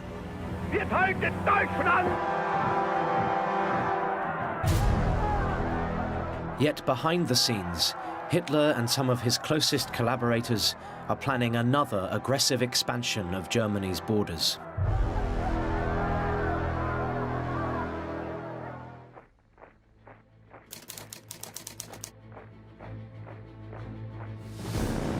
5 months after the annexation of Austria, Hitler masses troops on the border with Czechoslovakia and threatens an invasion.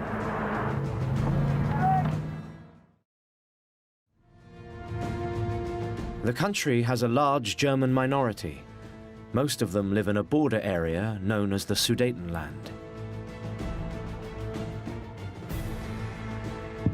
They are the next target on Hitler's shopping list for incorporation into a new, greater Germany. He felt that the German people had the right to live together in one large nation state. Hitler simply believed this was an entirely natural and just cause, and he had absolutely no hesitation in making this the centerpiece of his foreign policy.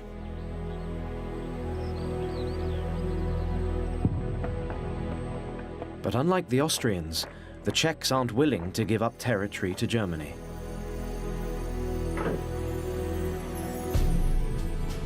Furthermore, Czech sovereignty is guaranteed by France and supported by Britain. Hitler needs to somehow maintain the illusion to the German people that he's a man of peace. If there is conflict, it shouldn't be seen to be of his making. The job falls to Joseph Goebbels, Hitler's propaganda minister. The Nazi propaganda machine swings into action. Newsreels show the Sudeten Germans as a people yearning to become a part of Greater Germany. There had been a vigorous propaganda campaign beforehand to suggest that these people were persecuted in the Czech state, that they were not given equal rights, and that their legitimate popular wish to become part of Germany was being denied.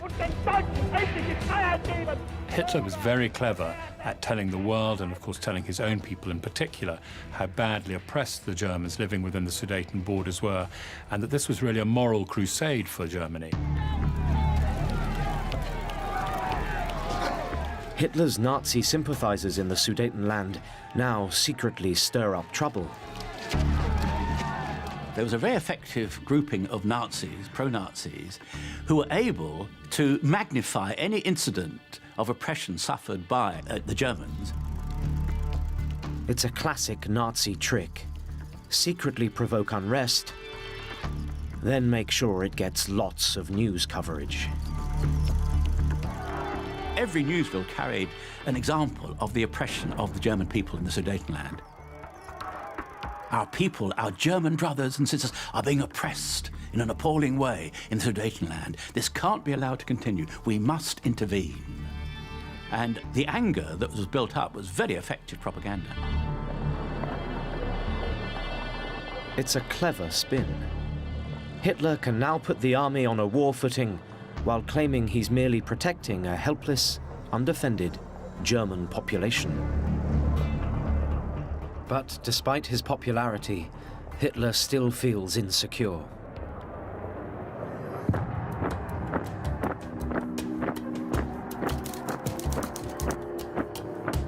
That summer, Hitler takes another step to reinforce his position. He had this fear that although the army was sworn to him by an oath of loyalty, you could never trust everybody on every occasion. What he needs is an alternative source of military power, and he knows just where to find it. The Waffen-SS is the armed paramilitary wing of the Nazi Party. The men who joined the Waffen-SS were fanatical Nazis, and they also had to meet the SS criterion.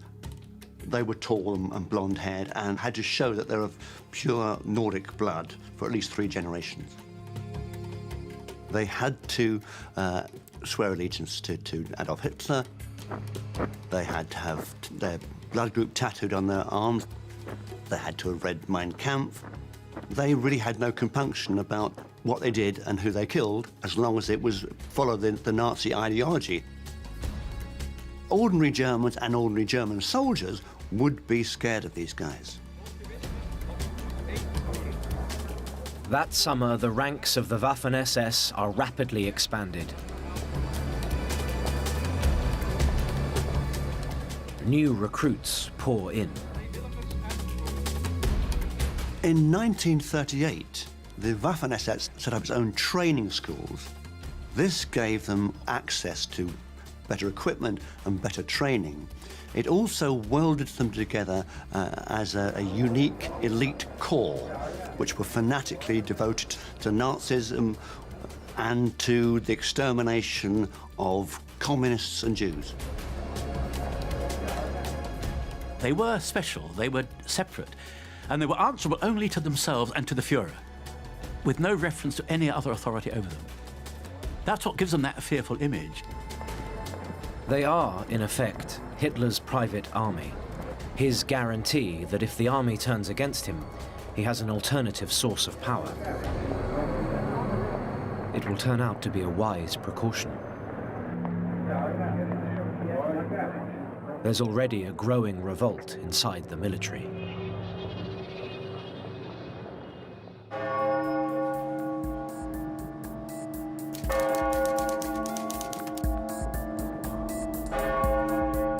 Late that summer, at a cathedral in the German capital, an extraordinary scene is unfolding.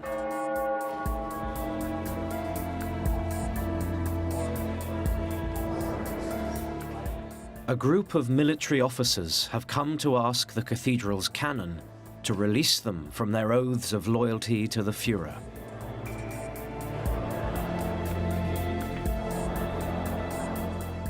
Among them is Hans Oster, a colonel in German military intelligence. He'd been an early supporter of the Nazis. But now, like the rest of the group, he believes Hitler is rushing the country into a suicidal war.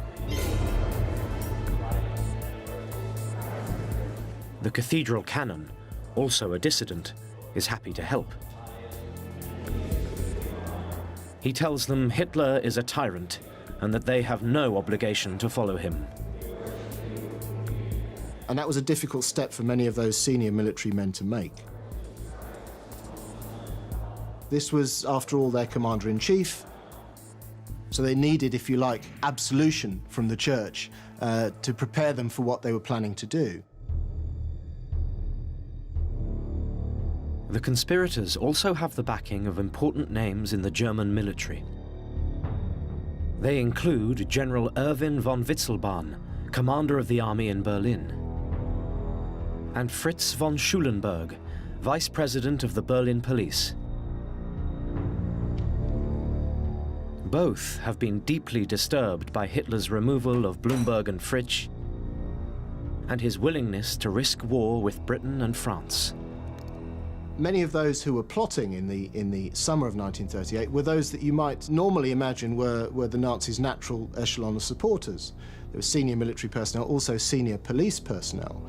And many of them had initially been supporters of Hitler and the Nazis, but they feel they're being railroaded into reckless foreign policy adventures.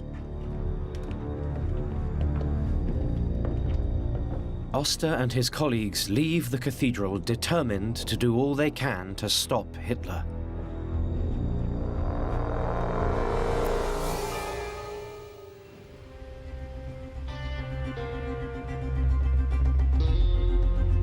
Over the next few months, the conspirators lay their plans.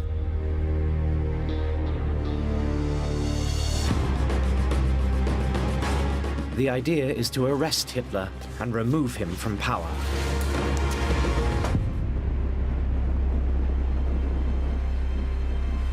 They tour Berlin, studying places where they might seize him. The big, outstanding question: when should they act?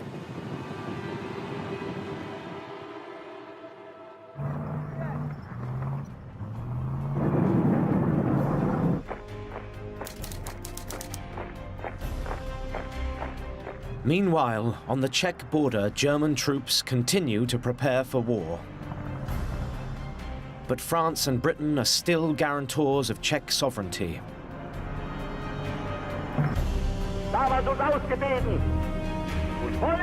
Yet even now, Hitler sticks to his claim that he doesn't want war. In a speech to the German people that September, he proclaims, I demand that the oppression of these Germans in Czechoslovakia ceases. Hitler had a very successful technique where he presented himself as a man of peace. He always said he was a former frontline soldier. Why would he, of all people, want a renewal of war? But he presented himself always as a man under great pressure from his own people and from the minorities he was seeking to rescue. the clock is ticking. War seems imminent. Will the invasion of Czechoslovakia go ahead? Or can the conspirators inside the army stop Hitler before he drags Germany into a reckless war? Suddenly, there's a dramatic new development.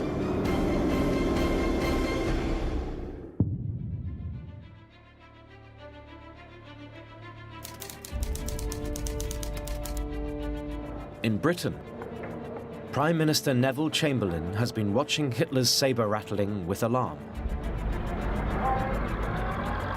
He now leaves London for a meeting with Hitler.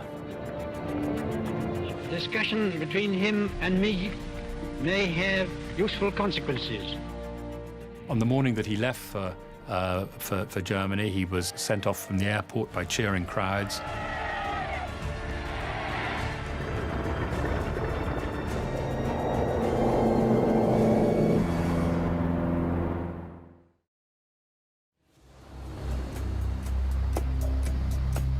In Germany, Chamberlain is received by Hitler at the Berghof, his mountain retreat in the German Alps. Chamberlain and Hitler are very different figures. They're 20 years apart. Chamberlain is 69, Hitler is 49. Chamberlain must have cut a fairly strange figure amongst all these Germans in their Nazi uniforms, with his wing collar, his tie, his rolled-up umbrella. Chamberlain very much looks like a statesman of the old school, and of course Hitler's a very different beast indeed. It was the meeting of two cultures, the old Edwardian school of British diplomacy, represented by Chamberlain, and this new aggressive Nazi German movement. As if to symbolize the significance of the meeting, a thunderstorm breaks overhead. That day, there was a storm brewing, appropriately enough, and boy, was there going to be a storm brewing that day. Chamberlain is, as many were when they first met Hitler, he's impressed by the charisma, the personality, the character of the man. And that, of course, carries Hitler a long way forward to getting what he wants. Hitler, once again, presents himself as a man of peace, simply trying to help his fellow Germans. He demands the Sudetenland be given a vote on whether it should secede from Czechoslovakia. Chamberlain appears to accept the argument and agrees to try and sell it to the French and Czech governments. But he leaves a poor impression on his German hosts. After Chamberlain had left that evening, there was much hilarity amongst the staff and the other people at the Berghof about Chamberlain.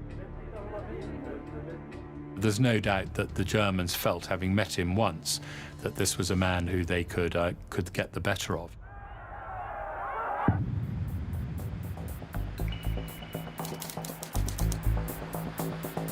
In Berlin, Hans Oster and his fellow conspirators are not taken in by Hitler's presentation of himself as a man of peace. They plan their next moves. To make sure they weren't followed, they went to some quite extraordinary lengths. They used to go for walks together in the park so they could see that nobody was following them. One group of plotters even used to meet in a Berlin swimming pool so they could make sure that any potential Gestapo tail was left in the changing room. One important question remains unresolved.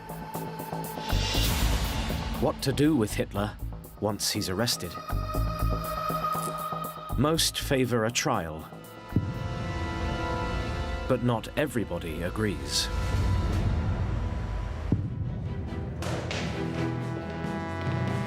One of them is Major Friedrich Wilhelm Heinz, a former right-wing thug. Friedrich Wilhelm Heinz had a colourful background. He'd been through First World War and subsequently fought in every radical right-wing paramilitary organisation of the 1920s.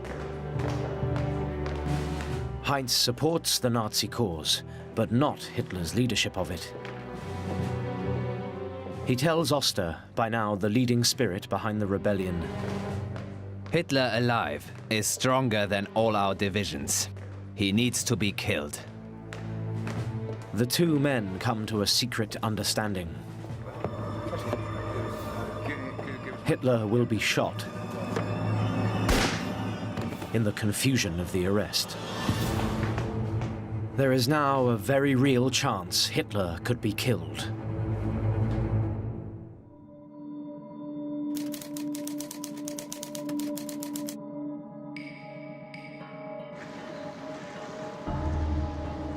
Five days after his first trip to see Hitler, Chamberlain returns to Germany.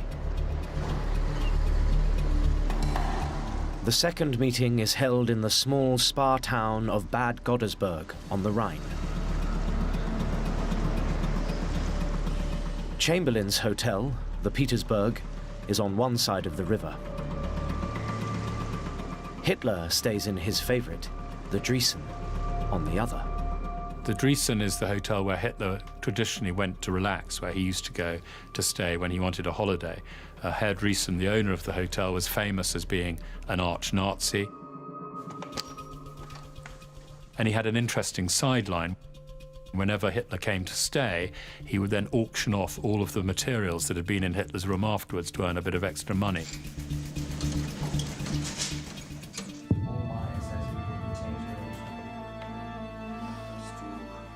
As the meeting gets underway, Chamberlain is optimistic. He tells Hitler he's got the deal he wants. Britain has persuaded the French and Czech governments to accept the German demand that the Sudetenland be given a vote on whether to become part of Germany. War can be avoided. And then having done so, he sort of leant back in his chair as if to say, haven't I done well? And to his horror, and to the horror of the other people in the room, Hitler thumped the table and he said, no, I'm afraid the rules have changed. I'm afraid that is no longer enough. He would sort of display these incredible histrionics and theatrics, and his mouth would foam with rage. Hitler tells an astonished Chamberlain he's no longer interested in a vote. And it's at this point where he's famously called a carpet biter, because he's like a sort of a rabid dog.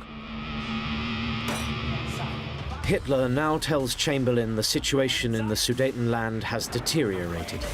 Hundreds of fellow Germans are being killed almost daily. Forget the vote. He will invade unless the Czechs hand over the Sudetenland to Germany immediately. And at that point, Chamberlain, literally, his mouth just drops open. And he sits up, and he's absolutely shocked by what Hitler said. Because it means that they haven't just gone back to square one, they've gone back to the square before that.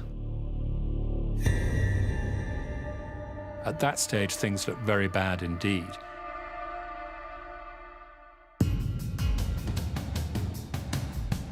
Hitler now ramps up the pressure on Chamberlain.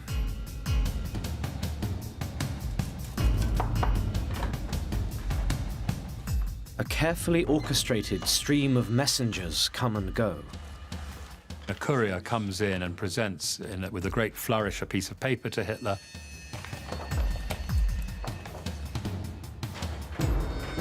It tells Hitler and Chamberlain that 300 Germans have been massacred in a battle in the German Sudetenland. In fact, of course, it hadn't happened at all. It was a complete myth. But it was Hitler's way of really turning the screw onto Chamberlain. And he'd bang the table in front of Chamberlain and say, "The urgency is evident, Mr. Prime Minister." And Chamberlain really didn't know how to respond. I mean, he had to believe the stories. He couldn't say, "Well, I think it's propaganda." He was duped, if you wish, by a much smarter operator. The meeting finishes late.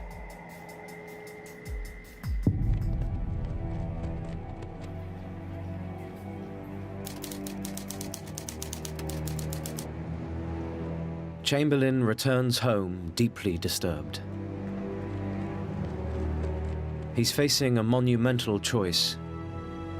He has to persuade the world that Hitler has a legitimate right to walk into the Sudetenland or take Britain to war.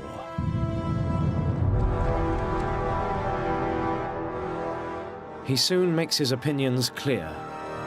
He tells the House of Commons, in a now infamous phrase, Hitler's threatened invasion of the Sudetenland is merely a quarrel in a faraway country between people of whom we know nothing.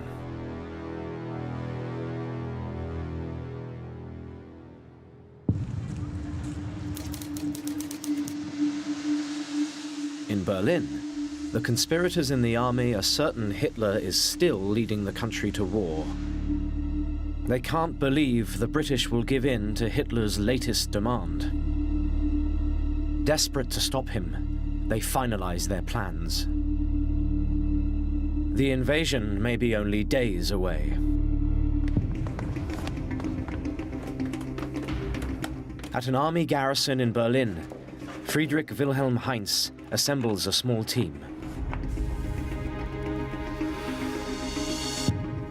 The plan is to arrest Hitler as soon as he's ordered the invasion of the Sudetenland.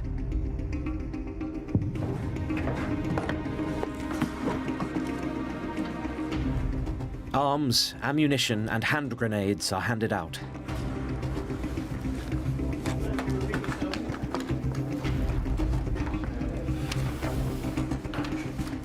The conspirators check their weapons.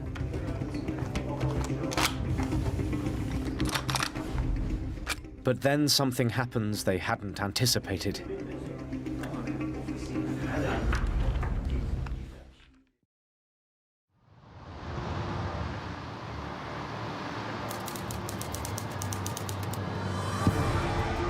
Europe's great powers, Britain, France, Germany, and Italy, gather in Munich for a final attempt to thrash out a solution to the Sudeten crisis.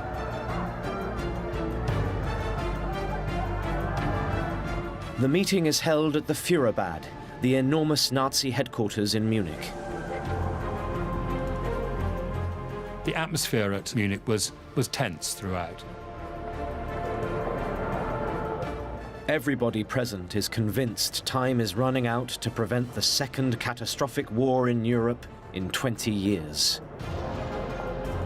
But Hitler stands firm. Even now, he maintains his public image that he doesn't want war, but that he's being pushed into it by the Czechs.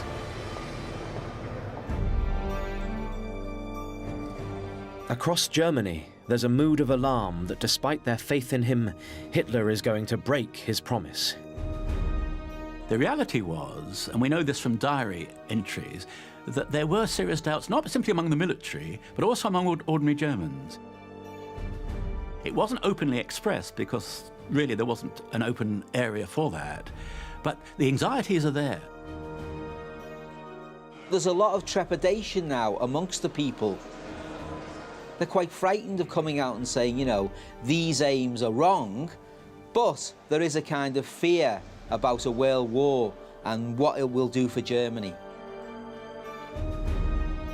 Peace in Europe hangs by a thread. Then Chamberlain offers a new, extraordinary compromise. Hitler can have the Sudetenland, provided he promises this will be the last of his territorial ambitions. Hitler immediately replies, Yes, yes, it's the last territorial demand I shall make in Europe.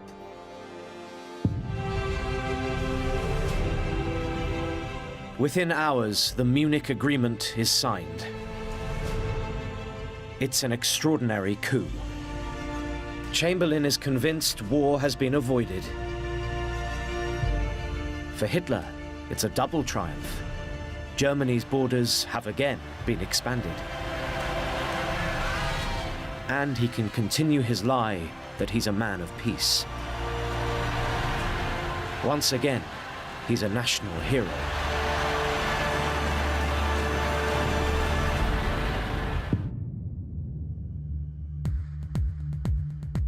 In Berlin, the secret conspiracy against Hitler collapses.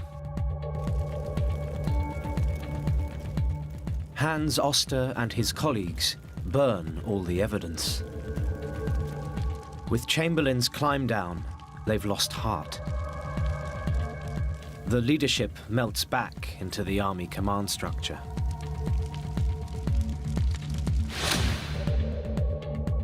Hans Oster, the leader of the conspiracy, hides his opposition and remains a colonel in the German military intelligence. Friedrich Wilhelm Heinz, who had wanted to shoot Hitler, joins a special forces group and will fight on the Eastern Front. General Erwin von Witzelbahn is promoted to commander-in-chief of an army group. Fritz von Schulenburg also throws in his lot with the military establishment and is later promoted. Their loss of courage means Hitler is now free to move on to the next phase of his expansionist plans.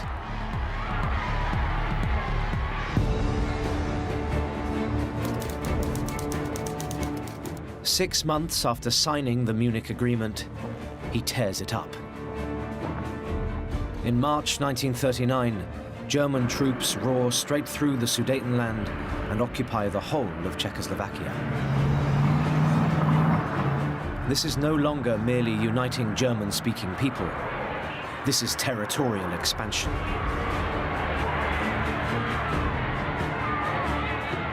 Yet even so, Britain and France are still unwilling to go to war.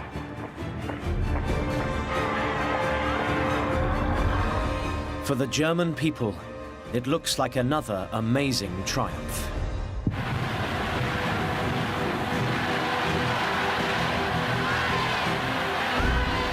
Across Germany, there's renewed euphoria. Germany has acquired not just the Sudetenland, but the whole of Czechoslovakia, without firing a shot. It's Hitler's first step in his acquisition of Lebensraum, the extra living space he's promised the German people. It's a long-standing notion, going back to the 19th century, which was that Germany didn't have enough space for its people. Hitler's popularity soars to new heights. He had proved yet again that he could take risks. They were calculated risks, but they'd been so cleverly well calculated, they actually worked. To many people, he's the country's greatest diplomat ever. There's an outpouring of adulatory letters and poems. A 17-year-old girl writes, Hitler is a great man, a genius, a person sent to us from heaven. One Western newspaper reports, the great majority of Germans could now find some point of identification with Hitler and his achievements. What the German people don't know is that this will be Hitler's last major bloodless victory.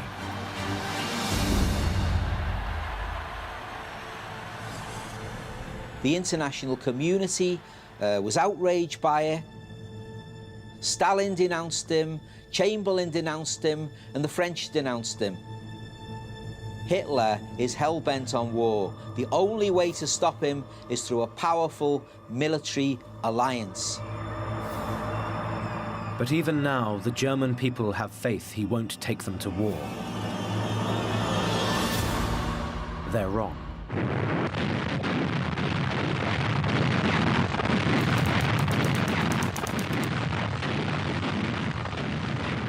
At the beginning of September, a German warship in the free port of Danzig opens fire on the Polish garrison.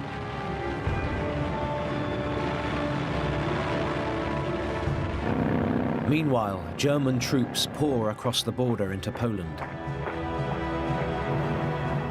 This time, Britain and France react. Both countries are signatories of a treaty guaranteeing Polish independence. They now have no choice but to come to Poland's assistance. On September the 3rd, 1939, 2 days after the German invasion, Britain and France declare war on Germany. This country is at war with Germany. What Hitler has promised will not happen has happened. World War II has begun.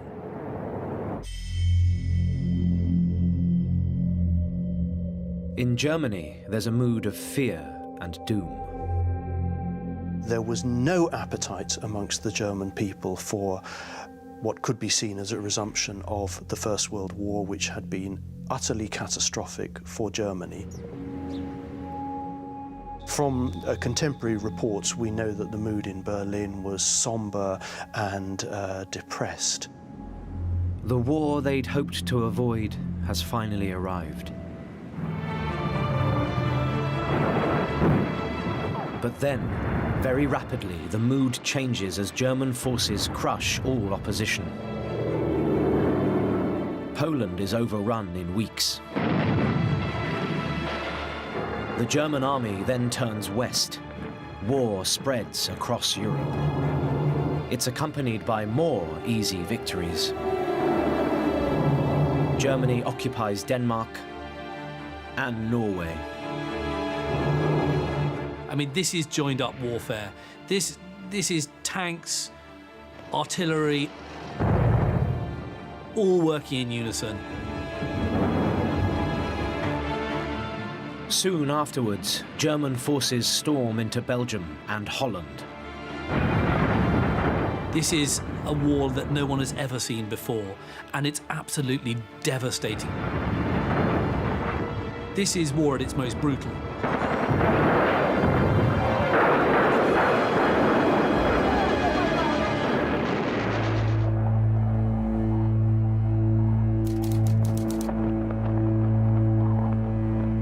By midsummer 1940, Hitler is in Paris at the head of a victorious army. He has defeated the combined forces of both Britain and France. In front of the Eiffel Tower, he proclaims, "I'm the greatest strategic genius of all time." Many Germans who had begun to doubt him start to trust Hitler again. In a matter of months, and with minimal losses, Germany has overrun Europe.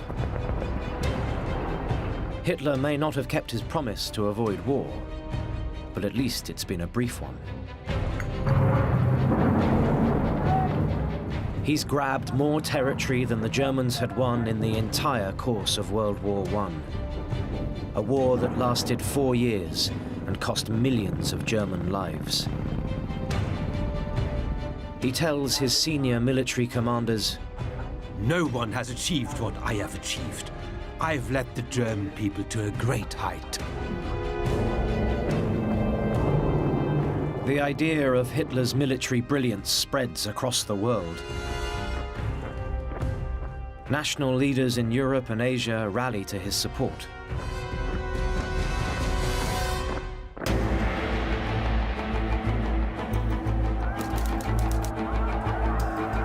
That summer, Italy enters the war on the German side. Hitler and the Italian fascist leader Benito Mussolini have much in common. Hitler, from the beginning, admired what he called the great man across the Alps. And it's reciprocated. Mussolini admires Hitler for what he's achieved. In the autumn, Germany's old ally Japan also joins Hitler.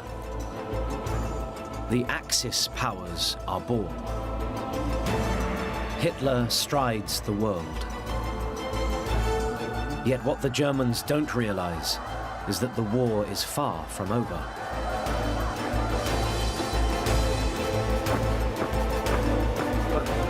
The devastation is only just beginning.